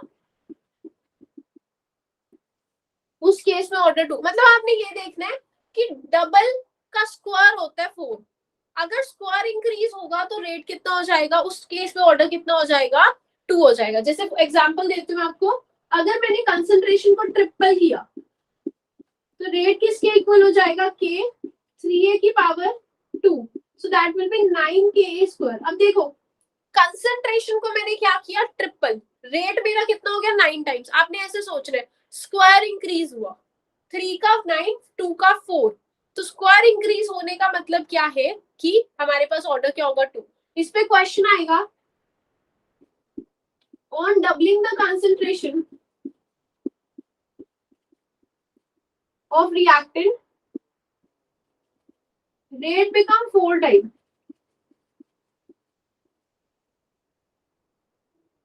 Order is second order. Order क्या होगा, अरे ऑर्डर कहाँ से 16 हो गया, हद्दी हो गई। सो क्वेश्चन तो पढ़ लो ध्यान से, doubling the concentration of reactant, rate 4 times, 16 KG हो गया ऑर्डर, ऑर्डर तो 2 होगा, ऑर्डर 16 तो ऑप्शन में भी नहीं मिलेगा। ठीक है, डबलिंग 4 टाइम्स, सेकंड ऑर्डर ही बोला था जी, सेकंड ऑर्डर ही बोला था। अच्छा चलो सॉरी, दैट्स माय बैड। ठीक है, डबलिंग पे 4 टाइम्स हो जाएगा। ठीक है, तो कंसंट्रेशन को डबल करने पे रेट 4 टाइम्स हो तो ऑर्डर क्या होगा, that will B second order. मुझे तो लगा 16 ऑर्डर। तो ये इतना इजी तरीके से, बिकॉज ये फर्स्ट टाइम मैं ऐसे समझा रही हूँ, पहले मैंने ऐसे नहीं समझाया, बिकॉज ना मैं अभी आपको एक टाइप के क्वेश्चंस कराने वाली हूँ। उस टाइप के क्वेश्चंस में मैंने हमेशा देखा है कि डाउट रहता है कि हाँ ये नहीं सॉल्व होते स्टूडेंट से, तो इसलिए अब मैं वो क्वेश्चन कराऊंगी तो मुझे बता, तुम फटाफट से सॉल्व कर दोगे। सो अभी भी अगर इसमें किसी को डाउट है तो बता दो, बिकॉज इससे इजी तरीके से नहीं, तुम्हें इससे कोई इजी मेथड ही नहीं है। अगर ये समझ आ जाए, मैम ये लास्ट वाला क्वेश्चन बता दीजिए एक बार दोबारा, कैसे देखो क्वेश्चन क्या है, माइक ऑफ करो ना हरजीत, अपना माइक ओके। हाँ, क्योंकि ना इसमें तो बड़ी ज्यादा अपनी आवाज बार बार सुनाई देती है। ठीक है, अब देखो सुनो क्वेश्चन, कंसंट्रेशन रिएक्टेंट को डबल किया, ये वाला केस लिया, कंसंट्रेशन को डबल किया, रेट 4 टाइम्स हो गया। आपने ना हाईलाइट कर लेना इन दोनों चीजों को, आपने सोचना क्या हुआ, यहाँ पे स्क्वायर इंक्रीज हुआ, 2 का सीधा 4 हो गया, तो 2 का स्क्वायर होता है ना 4, 2 की पावर में मैं क्या रखूंगी वो 4 हो जाए, तो 2, तो ऑर्डर कितना हो जाएगा 2 हो जाएगा। ठीक है, अगर ये सेम क्वेश्चन देखो on doubling the concentration rate, अगर डबल हो रहा है, देखो मैंने सब जगह सेम क्वेश्चन लिखा है, अगर डबल करने पे सेम रह रहा है तो 0 ऑर्डर, डबल पे डबल हो रहा है तो फर्स्ट ऑर्डर, डबल पे 4 टाइम्स हो रहा है तो सेकंड ऑर्डर। अभी क्लियर है? ठीक है, सो दैट्स अबाउट इट। अब हम क्या करेंगे, अब हम इसमें नेक्स्ट पार्ट है हमारा methods to determine the order of the reaction. Methods to determine the order of the reaction. कितना टाइम हुआ है?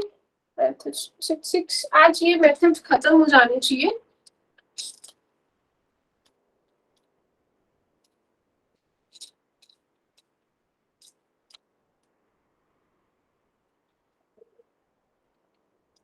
मैम कह रहे हैं पीटेड का नोटिफिकेशन आ गया 2022 का।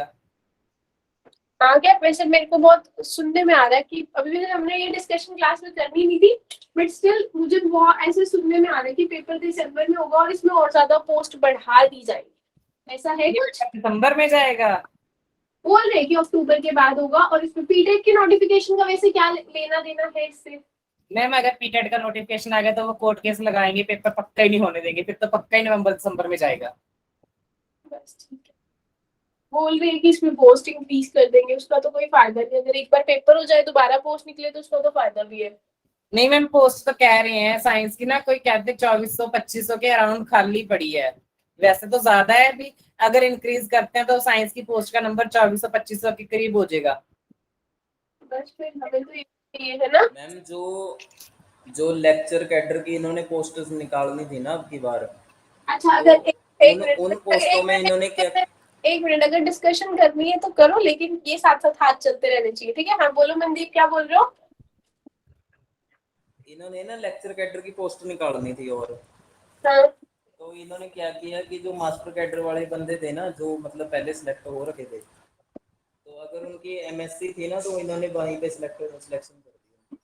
अच्छा, प्रमोशन कर दी, तो मास्टर कैडर की पोस्टें बच रही हैं, मतलब जो खाली हुई है उनको निकालेंगे, लेक्चर कैडर वाले मास्टर कैडर की निकलेंगी, ठीक है। वैसे लेक्चर कैडर की निकल जाए तो और भी अच्छा, मेरे को इतना अच्छा लगता है ना मास्टर कैडर का, वो सिलेबस थोड़ा सा और उसमें से क्वेश्चन आ जाते हैं, इजी भी होता है, कोई मुश्किल नहीं है अगर ढंग से पढ़ा जाए तो।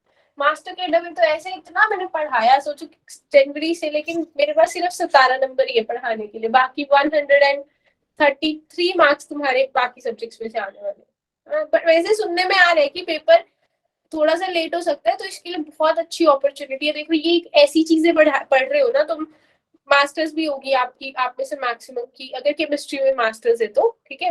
तो मेरे को क्योंकि और सब्जेक्ट्स का ना आइडिया नहीं है, मेरे को सिर्फ अपने सब्जेक्ट का आइडिया है कि जो मैं पढ़ा रही हूँ उससे तुम्हारा master cadre, lecture cadre, meritorious सारे एग्जाम्स निकल जाएंगे। हाँ मैंने मेरिटोरियस और लेक्चर कैडर का 10-15 नंबर का सिलेबस नहीं करवाया आपको, बिकॉज ऑब्वियसली आपके पास ऑलरेडी इतना कुछ है पढ़ने को, लेकिन वो 10-15 नंबर कुछ अगर नहीं भी करोगे, आपके पास फिर भी अगर 135 मार्क्स भी आ रहे हैं तो भी मोर देन सफिशिएंट है। ठीक है, तो इसलिए इसको ढंग से पढ़ लो। अगर ये सोच सुन के कि पेपर जनवरी में होने वाला है या दिसंबर में होने वाला है या अक्टूबर में, ये नहीं है कि पढ़ना छोड़ दो, बिकॉज पोस्ट अभी बहुत ज्यादा ऐसे, आई डोंट नो कि कोई ऐसे र्यूमर ही है या सच्ची में है, बट बोल रहे हैं कि पोस्ट निकलने वाली है। ठीक है, तो इसलिए अगर इसको इम्प्रूव, अगर जैसे बोल रहे हैं 24-2500 पोस्ट अगर निकल गई है, तो मेरे को पता है कि पंजाब में साइंस के टीचर्स की बहुत ही ज्यादा डेफिशिएंसी चल रही है जो गवर्नमेंट उस पे, तो इसलिए एग्जाम में पोस्ट बढ़ाने के चांसेस भी बहुत ज्यादा है। पोस्ट बढ़ी तो और भी अच्छा है, साइंस की पोस्ट तो बढ़ेगी। ठीक है, सिर्फ साइंस की नहीं, पंजाबी हिंदी वालों की भी बहुत वैकेंसी है।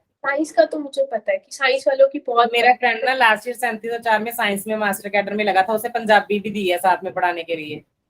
ठीक है, अच्छा तो फिर ये जॉब्स देते क्यों नहीं है? एक क्लास का कंप्यूटर दिया है, एक क्लास की पंजाबी दी है। ठीक है, बस ये बच्चे ही नहीं है गवर्नमेंट साइंस स्कूल वालों में। को मैथ भी दे देते हैं। अच्छा हाँ, साइंस वालों को मैथ्स तो मैंने भी देखा, मेरी फ्रेंड का मेडिकल बैकग्राउंड है और वो 10th+1 को वो पढ़ा रही है, मैथ्स पढ़ा रही है, बिकॉज उनके पास मैथ्स का टीचर ही नहीं है। केमिस्ट्री करी है उसने मेरे साथ मास्टर्स में, वो +1 वालों को मैथ्स पढ़ा रही है बिकॉज उनके पास मैथ्स का टीचर ही नहीं है। ये भी है ना, वैसे गवर्नमेंट स्कूल में स्टूडेंट्स नहीं है तो उस वजह से उनके पास भी क्या ही, बट टीचर तो रखना ही पड़ेगा, तभी स्टूडेंट्स आएंगे। हमारे एरिया में तो है, हमारे एरिया में तो स्ट्रेंथ ही बहुत है। एक क्लास के ना 4-4 5-5 सेक्शन बने हुए हैं 90-90 बच्चों के।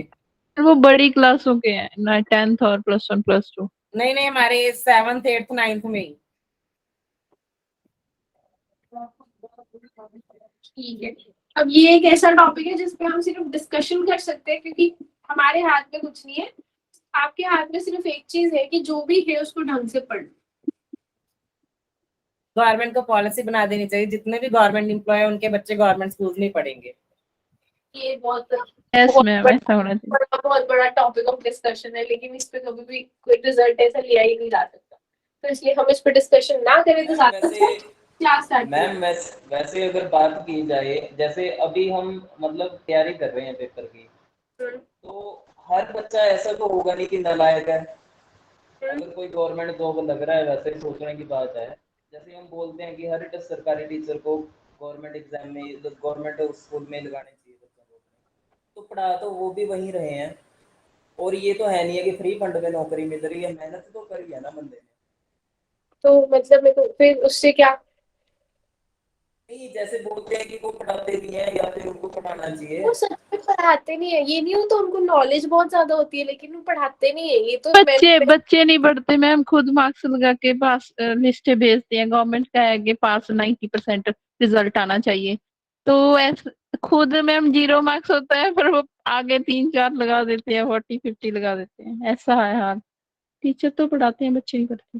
पता नहीं, मैंने अपने आसपास, मेरे आसपास जो गवर्नमेंट स्कूल है वहाँ पे टीचर्स नहीं पढ़ाते। उनको आता बहुत कुछ है, लेकिन उनको जब पता है कि हमारा चाय पी के काम सर जाएगा धूप में बैठ के सर्दियों में, तो पढ़ा के क्या करना है।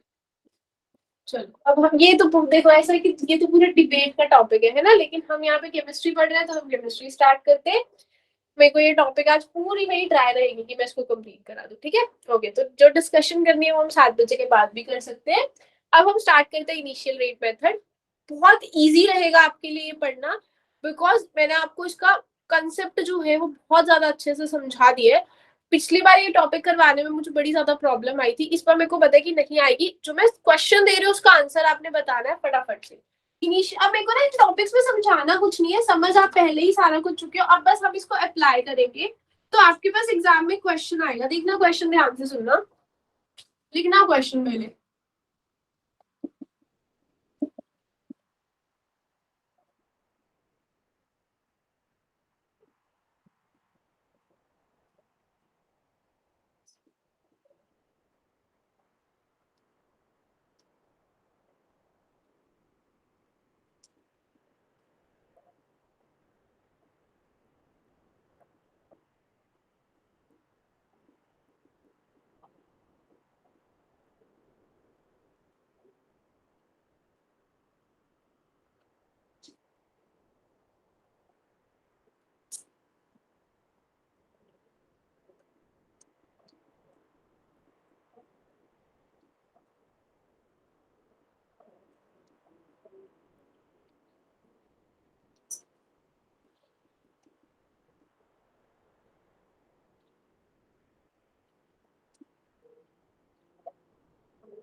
ये ऑप्शंस लिख रही हूँ मैं यहाँ पे। आंसर बता देना इसका फटाफट से क्या होगा।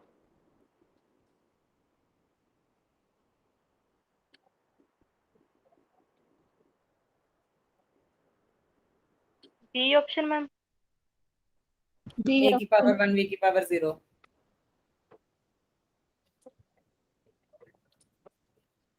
पहले ना ढंग से पढ़ो इसको, फिर करेंगे सॉल्व। फिर करना तुम नहीं करना सॉल्व, मैं तो कराना ही नहीं। Doubling the concentration of A, rate becomes double. Concentration बढ़ाने से रेट भी उतना ही बढ़ रहा है, तो ऑर्डर क्या होगा? बी ऑप्शन, रेट में फर्स्ट ऑर्डर। पहले ए के विद रिस्पेक्ट टू ऑर्डर बताओ। ए के बारे में की बात की जा रही है, बी के with respect to 0 order. First order A के लिए, बी के लिए 0।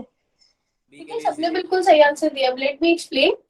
ए की कंसंट्रेशन डबल, रेट भी डबल। तो आपको अभी तो मैंने सिखाया कि ये यहाँ पे ऑर्डर होगा 1। नीचे वाली लाइन पे चलते हैं क्योंकि यहाँ बी की बात हो रही है। तो doubling the concentration of B, B की कंसंट्रेशन को डबल कर दिया लेकिन रेट तो सेम रहा, इसका मतलब बी का ऑर्डर 0, तो आंसर आ जाएगा ये। अगर मैं आपसे पूछूं कि overall order of the reaction क्या होगा तो क्या आंसर दोगे? 1 मैम। यस। अब किसी ने मुझे बिल्कुल स्टार्टिंग में एकदम से ए ऑप्शन आंसर दिया था, उसको समझ आया क्यों क्या गलती है? मैम हमने ओवरऑल 1 कैसे कह दिया, इन दोनों का मीन ले ओवरऑल लिया। ओवरऑल ऑर्डर होता है जो टोटल ऑर्डर होता है, ओवरऑल इज 1 + 0, दैट इज 1। ये सारी पावर्स का जो सम होता है दैट इज ओवरऑल ऑर्डर। एक मिनट ना हंची,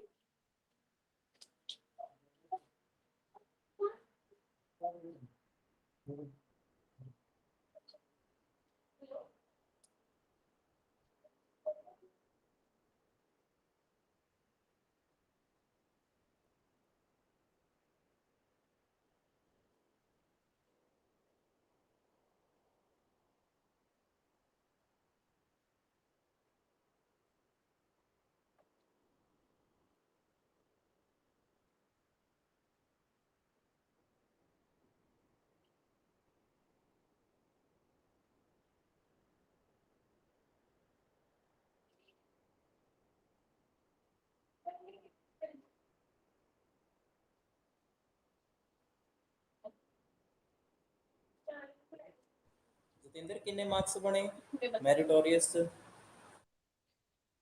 एक मिनट रुको। हाँ जी, अब बताओ आगे समझिए वाला। Yes ma'am. जी मैम। ठीक है, चलो ओवरऑल ऑर्डर भी समझ आ गया। मैं इसका ही एक और क्वेश्चन देती हूँ।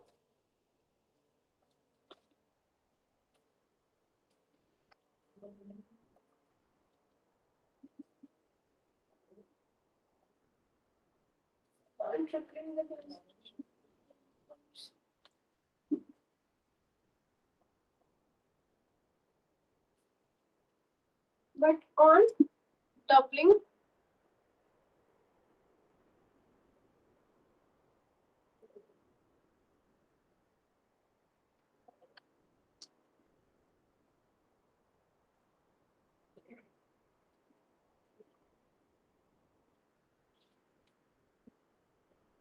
अब बताओ इसका सोच समझ के आंसर देना और options will be different. A के रिस्पेक्टिव भी 2, बी के रिस्पेक्टिव भी 2। सेकंड ऑर्डर है ma'am. Ma'am second order. A के विद रिस्पेक्ट टू ऑर्डर अलग आएगा, बी के विद रिस्पेक्ट टू ऑर्डर अलग आएगा। मैम ए के रिस्पेक्ट टू, बी के रिस्पेक्ट टू भी 2। बी रिस्पेक्ट के 2 मतलब फर्स्ट ऑर्डर। बी के with respect to first order है, इसको मैंने डबल किया 4 टाइम्स हो गया, फर्स्ट ऑर्डर है। तो मैम सेकंड ऑर्डर। डबल हो जाएगा। डबल थोड़ी लिखा है, यहाँ देखो क्या लिखा है, 4 लिखा हुआ है। मतलब जो अगर डबल किया तो उसका आगे हो गया, 4 टाइम्स हो गया ना। अगर ये उसी का स्केयर हो रहा है 9 टाइम्स हो रहा है तो सेकंड ऑर्डर बताया था। हाँ, और अगर डबल हो रहा है और 4 टाइम्स हो रहा है तो कौन सा ऑर्डर बताया था? मैम चेक करते हैं। Second order ma'am. तब भी सेकंड ही बताया था। हाँ जी मैम, हाँ जी। हाँ जी हाँ ठीक है। ठीक है, तो क्या आ जाएगा? On tripling the concentration of A rate becomes 9 times, तो ए का ऑर्डर क्या हो जाएगा 3। और on doubling the concentration of B, B की कंसंट्रेशन को सॉरी ए का ट्रिपल करने पे 9 टाइम्स तो ऑर्डर 2, डबल करने पे रेट बिकम्स 4 टाइम तो ऑर्डर 2। तो रेट किसके इक्वल हो जाएगा? के ए की पावर 2 बी की पावर 2। ठीक है, तो इसके इक्वल हो जाएगा। तो ओवरऑल ऑर्डर पूछो तो कितना आएगा? 4। सेकंड सेकंड, फिर सेकंड जब ओवरऑल ऑर्डर 2 + 2 4। सुनते क्यों नहीं हो तुम लोग? 2 + 2 overall order will be 4। Order with respect to A, आपने पहले बोला था ना कि ये ऑर्डर अलग अलग आएगा, तो that's why we get confused. अगर अब देखो मैं कंफ्यूजन दूर करती हूँ, इस पेपर ये क्वेश्चन दे दिया। अब देखना क्वेश्चन सुनना, अगर रेट लो आएगा तो ये टिक करना है, अगर order with respect to A आएगा तो 2 होगा, अगर order with respect to B होगा तो 2 होगा, अगर ओवरऑल ऑर्डर पूछा जाएगा तो 4 होगा। Is it clear now? Yes ma'am. ठीक है, चलो अब इसका एक्सक्यूज मी मैम, इसका सिग्निफिकेंस क्या है? अभी ओवरऑल ऑर्डर 4 हो गया तो मैम रियल लाइफ में मतलब क्या है सिग्निफिकेंस इसका? ये है आपकी काइनेटिक्स जो होती है ना, मतलब काइनेटिक्स का तो एक्चुअली में बहुत ज्यादा सिग्निफिकेंस है। जैसे हम इंडस्ट्रीज वगैरह में जाते हैं तो इंडस्ट्रीज वगैरह में क्या होता है, जो केमिस्ट्री वालों को जॉब मिलती है तो उनका काम क्या होता है ना, जैसे मान लो आप किसी ऐसी इंडस्ट्री में लगे हो जहाँ पे अमोनिया बनता है, तो आपको क्यों रखेंगे वो अमोनिया बना, पूरी इंडस्ट्री सिर्फ इस चीज पे बेस्ड है कि अमोनिया बनेगा तो बेचेंगे तो पैसे कमाएंगे, है ना। तो अब केमिस्ट्री वालों का वहाँ काम क्या होता है, मान लो गर्मी बढ़ गई, गर्मी बढ़ने की वजह से क्या हुआ, अमोनिया का मैन्युफैक्चर स्लो हो गया, तो आपसे पूछा जाएगा कि करो इसको फास्ट, तो आप पहले उस रिएक्शन का ऑर्डर पता करोगे, आप सोचोगे अच्छा इस रिएक्शन का ऑर्डर ये है तो मैं कंसंट्रेशन इतनी बढ़ा दूं तो ऑर्डर इतना बढ़ जाएगा। ये चीजें होती है इंडस्ट्री में यूज होती है, क्योंकि हमें किसी भी चीज का यील्ड निकालना है, अगर यील्ड को फास्ट करना है तो हमें ऑब्वियसली ये देखना पड़ेगा, अगर मतलब किसी भी चीज का आपने यील्ड फास्ट करना है तो हमें हमेशा ये देखना पड़ेगा कि उसका ऑर्डर क्या है और वो या थर्मो और काइनेटिक्स, ये दो चीजें वहां यूज होती है। थोड़ा बहुत आइडिया लगा, क्योंकि वैसे तो बहुत डिटेल्ड है, इस पे आधा घंटा निकल जाएगा, ठीक है। यस मैम, लग गया पता, आपने अच्छे से समझा दिया। अच्छे से समझा, मैंने अभी अच्छे से सही है तो समझाया नहीं, लेकिन आई थिंक थोड़ी सी 10 मैम पढ़ी जा रहे थे बस, ऑर्डर ये हो गया, ऑर्डर वो हो गया, पता लग नहीं रहा था अभी इसका मतलब मेन पता क्या करना है। काइनेटिक्स तो मेरे को काइनेटिक्स और एक स्पेक्ट्रोस्कोपी, ये 2 यूनिट्स मेरे को बड़ी ज्यादा पसंद है। इन दोनों को पढ़ाने में भी मजा आता है और पढ़ने में भी मजा आता है। सॉलिड स्टेट मेरे को बहुत बोरिंग लगती है, ठीक है। चलो अभी हाँ मैं ये बोल रही हूँ कि मेरे को शायद क्लास 10-15 मिनट पहले खत्म करनी पड़े, मेरे को ना इंपॉर्टेंट कॉल है, मेरे को कहीं जाना है, तो इसलिए हम फटाफट से कंप्लीट कर लेते हैं। I end the class at 6:45, okay. फटाफट से देखो, for the reaction A+B changes to product, ये दिया हुआ है आपको। चलो अभी के लिए ये लिखो, ये A की कंसंट्रेशन दी हुई है, ये इनिशियल रेट दिया हुआ है। आपको पेपर में ऐसे आ सकता है क्वेश्चन, फर्स्ट मेथड ही है, फर्स्ट मेथड ही है। फर्स्ट मेथड का क्वेश्चन पूछने का तरीका चेंज कर रही हूँ बस।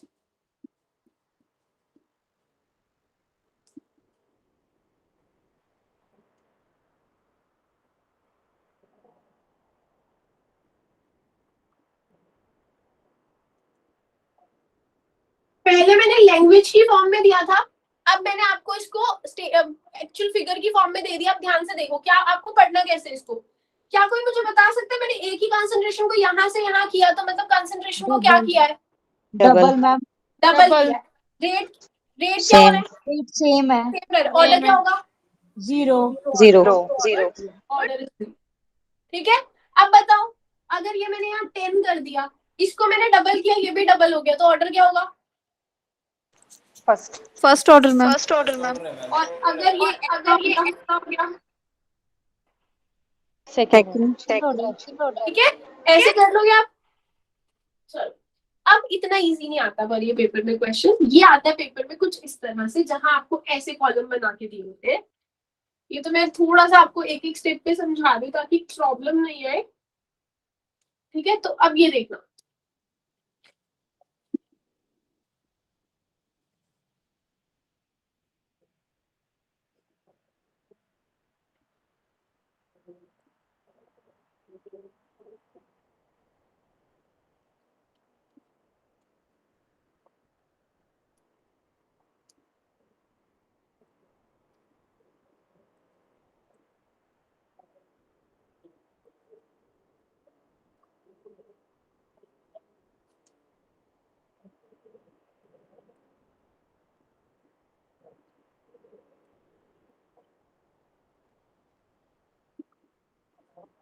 अब ये क्वेश्चन मैं कराती हूँ, देखो कैसे करना है। आपको ना पेपर में ये दिया होगा कि इस रिएक्शन के लिए और फिर से वही रेट लो बताना हो सकता है, order with respect to A, with respect to B और ओवरऑल ऑर्डर। तो देखो अब आपने इसमें सुन लेना, कॉपी पेन रख के पहले इधर की क्वेश्चन कैसे करना है। आपको ऐसे बॉक्सेस की फॉर्म में बना के दिया होगा। आपने देखा कि A की कंसंट्रेशन, आपने पहले ढूंढना है कि A की कंसंट्रेशन कांस्टेंट कहाँ पे है। This is data number 1, data number 2 and data number 3। आपको पता है कि A की कंसंट्रेशन कांस्टेंट कहाँ पे है? फर्स्ट और सेकंड में।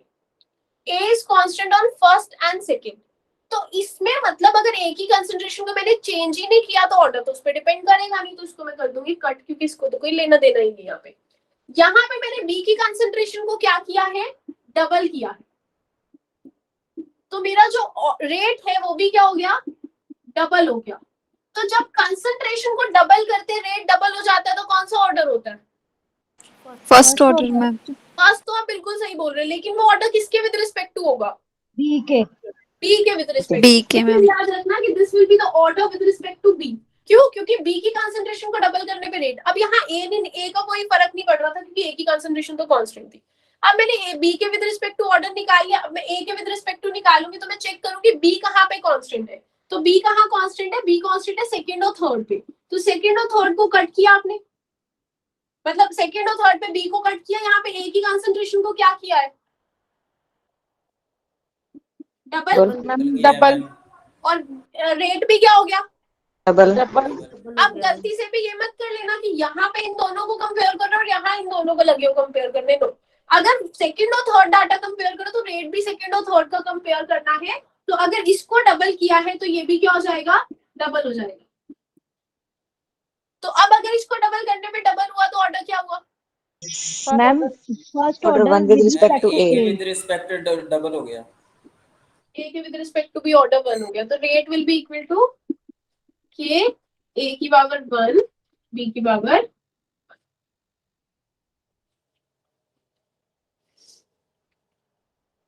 इसमें फिर हम ओवरऑल लिखेंगे, अलग अलग नहीं लिखेंगे। वो तो पेपर पे डिपेंड करता है ना, क्वेश्चन क्या आएगा। अगर तो रेट लो आ गया तो ऐसे लिखोगे, अगर ओवरऑल ऑर्डर पूछा होगा तो 2 लिखोगे। नहीं मैम, जैसे हमने फर्स्ट की निकाल ली, सेकंड की निकाल ली और सेकंड और थर्ड की निकाल ली। हमने फर्स्ट की निकाल ली तो विद रिस्पेक्ट टू बी आया और सेकंड और थर्ड की निकाल ली तो विद रिस्पेक्ट टू ए आया। मतलब दोनों की हम कंबाइन फॉर्म में लिख देंगे, जैसे ए की 1 और बी की 1, या अलग अलग लिखनी पड़ेगी? नहीं, ऐसे ऐसे लिखोगे ना, ए का 1 बी का 1 का, ये अलग अलग ही तो है। कंबाइन फॉर्म कैसे? अलग अलग ही तो है, ए की पावर 1 और बी की पावर 1। मीन्स मैम मैं ऐसे कह रही थी कि दो रेट फॉर्म लिख के हम दो रेट लिखेंगे कि रेट के A1 और रेट इक्वल्स टू के B1। नहीं नहीं, एक ही रिएक्शन है ना। अगर रिएक्शन सेम है तो उसका रेट लो एक्सप्रेशन भी एक ही बनेगा, दो अलग अलग रेट लो एक्सप्रेशंस नहीं बनेंगे। ठीक है। ओके चलो, अब मैं क्वेश्चन दे रही हूँ, अब ना दिमाग लगा के अच्छे से क्वेश्चन सॉल्व करना, ठीक है, without any help. Overall reaction ये सेकंड ऑर्डर है, सॉरी फर्स्ट ऑर्डर है ओवरऑल सेकंड आ जाएगी फिर, क्योंकि 1 + 1 2 हो जाएगा।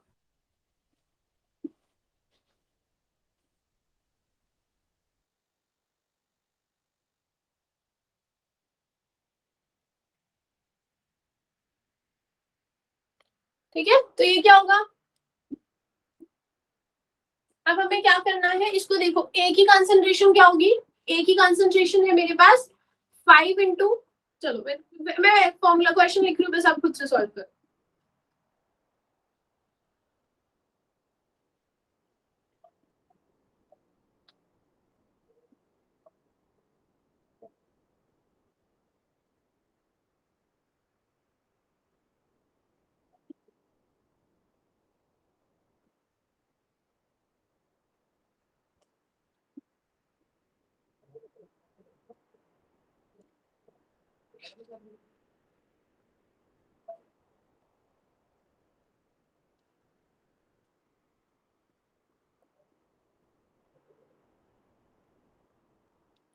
अच्छे से सोच समझ के आंसर बताना है इसका।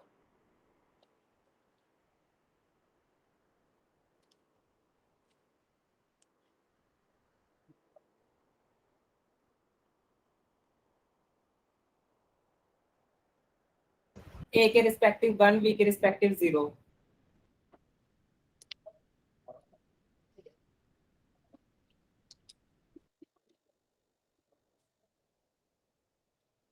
क्या होगा देखो, आ रहा है सबका? एक बार कर लो सॉल्व इसको। Yes ma'am, done. डन। देखो कैसे किया। अब मुझे यहाँ पता चला ए कांस्टेंट है, तो बी को डबल किया तो रेट क्या हो गया? सेम रहा। कौन सा ऑर्डर होता है? 0। लेकिन आपको ये भी देखना है कि विद रिस्पेक्ट टू बी होगा, तो बी की पावर 0। अब हम चलते हैं सेकंड और थर्ड डाटा पे। सेकंड और थर्ड डाटा पे इसकी वैल्यू कांस्टेंट है, इसको किया कितना? 4 टाइम्स तो मैम। ऑर्डर भी क्या हुआ? 4 टाइम्स। तो इसलिए ए की पावर 1। सो ओवरऑल ऑर्डर अगर पूछा जाएगा तो दैट विल बी 1, और order with respect to A is 1 और the order with respect to B is 0। मैं एक बार दोबारा बताना, ये क्या नहीं समझ आया? पहले वाला A1 और B0। देखो, इस वाले डाटा पे ए की वैल्यू कांस्टेंट है, तो बी को डबल किया तो रेट क्या हुआ? सेम रहा, बी को डबल किया रेट सेम रहा, तो ऑर्डर क्या होता है? 0। इधर देखो बी को सेम रखा, ए को 4 टाइम्स किया, रेट भी 4 टाइम्स हो रहा है, तो जितना इसको बढ़ाया अगर ये भी उतना ही बढ़ता है तो ऑर्डर रहता है 1. So overall order will be 1 + 0, that is 1.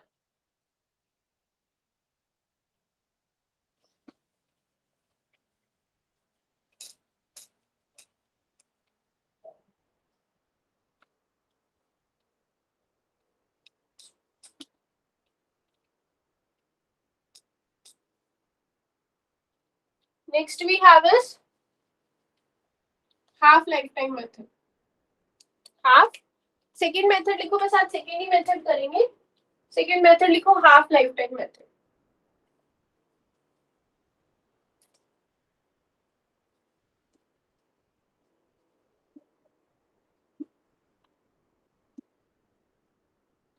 Half life time मुझे वैसे आपको ज्यादा बताने की जरूरत नहीं है, मैं ये बता चुकी हूँ कि जीरो ऑर्डर के लिए टी हाफ जो है वो directly proportional to A naught होता है. फर्स्ट ऑर्डर के लिए जो टी हाफ है वो इंडिपेंडेंट होता है ए नॉट के, और सेकेंड ऑर्डर के लिए जो टी हाफ है वो इनवर्सली प्रोपोर्शनल होता है. ठीक है, तो आपके पास एग्जाम में क्वेश्चन किस तरह से आएगा? आपके पास एग्जाम में क्वेश्चन आएगा ऐसे, मान लो अगर टेबुलर डाटा में दिया हुआ है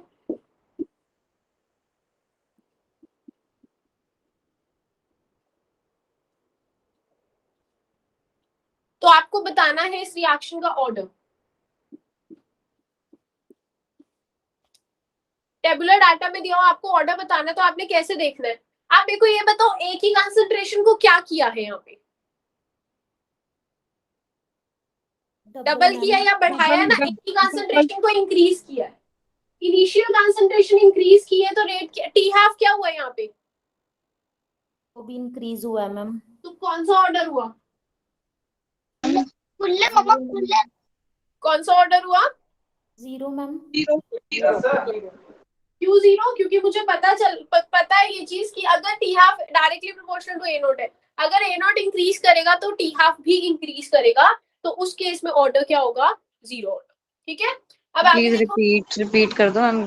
देखो यहाँ पे ए नॉट की कंसंट्रेशन को क्या किया है? 5 से 10. ए नॉट की कंसंट्रेशन इंक्रीज की है तो टी हाफ की वैल्यू भी क्या होगी? ये तो डबल नहीं हो रहा, डबल नहीं कर रहे. डबल मान लो, चलो इसको डबल किया तो डबल, बट यहाँ पे हम डबल हाफ के केस में करेंगे ना. हम ये बोल रहे हैं अगर ए नॉट बढ़ाने से टी हाफ बढ़ेगा तो 0 ऑर्डर, अगर कोई फर्क नहीं पड़ेगा तो फर्स्ट ऑर्डर, अगर आधा मतलब अगर बढ़ाने से कम होगा तो सेकेंड ऑर्डर. इसलिए हमें बढ़ाना और डबल करना is the same thing basically. तो मैं डबल नहीं यूज करी, मैं यहाँ पे यूज कर रही हूँ, मैंने ए नॉट की कंसंट्रेशन को इंक्रीज किया तो मेरा टी हाफ भी इंक्रीज कर रहा है. आप ये बोल लो कि अगर डबल किया तो डबल हुआ, बढ़ाने से बढ़ा, तो इसका मतलब उस रिएक्शन का ऑर्डर क्या होगा? डायरेक्ट रिलेशन आ रहा है तो ऑर्डर विल बी 0. क्लियर? अब अगला वाला देखो.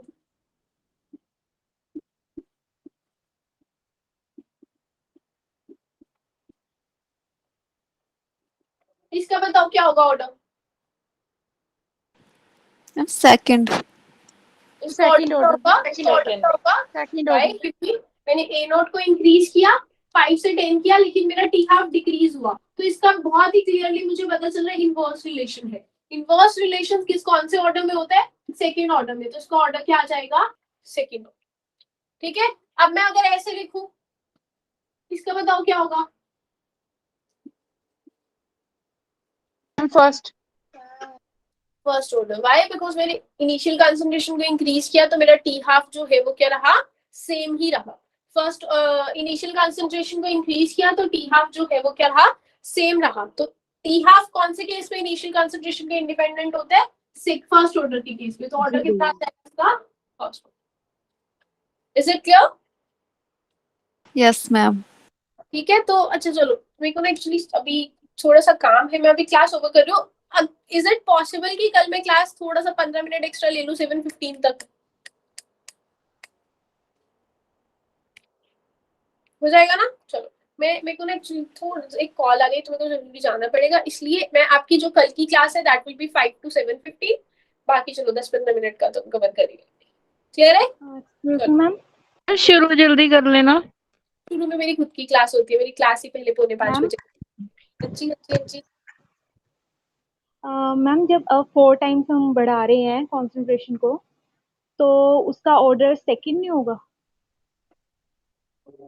कहाँ पे हमने जो पिछला क्वेश्चन हमने किया था, तो कंसंट्रेशन आपने तो 4 टाइम्स बढ़ाया तो रेट भी तो 4 टाइम्स ही बढ़ा ना उस केस में।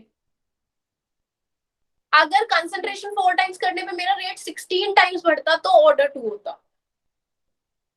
Okay ma'am. ठीक है, अगर स्क्वायर इंक्रीज हो रहा है तो 2 होगा, लेकिन यहाँ पे तो लीनियर इंक्रीज हो रहा है, तो अगर लीनियर इंक्रीज हो रहा है तो उस केस में क्या होगा, ऑर्डर 1 होगा। हम स्पेक्ट्रोस्कोपी के चैप्टर्स हो गए? मेरे को ना अभी थोड़ा सा अर्जेंट है, इसीलिए क्लास जल्दी खत्म कर रही हूँ, तो मुझे जाना है। आपको अगर कोई डाउट होगा तो कल पूछ लेना, ठीक है? Ma'am okay okay.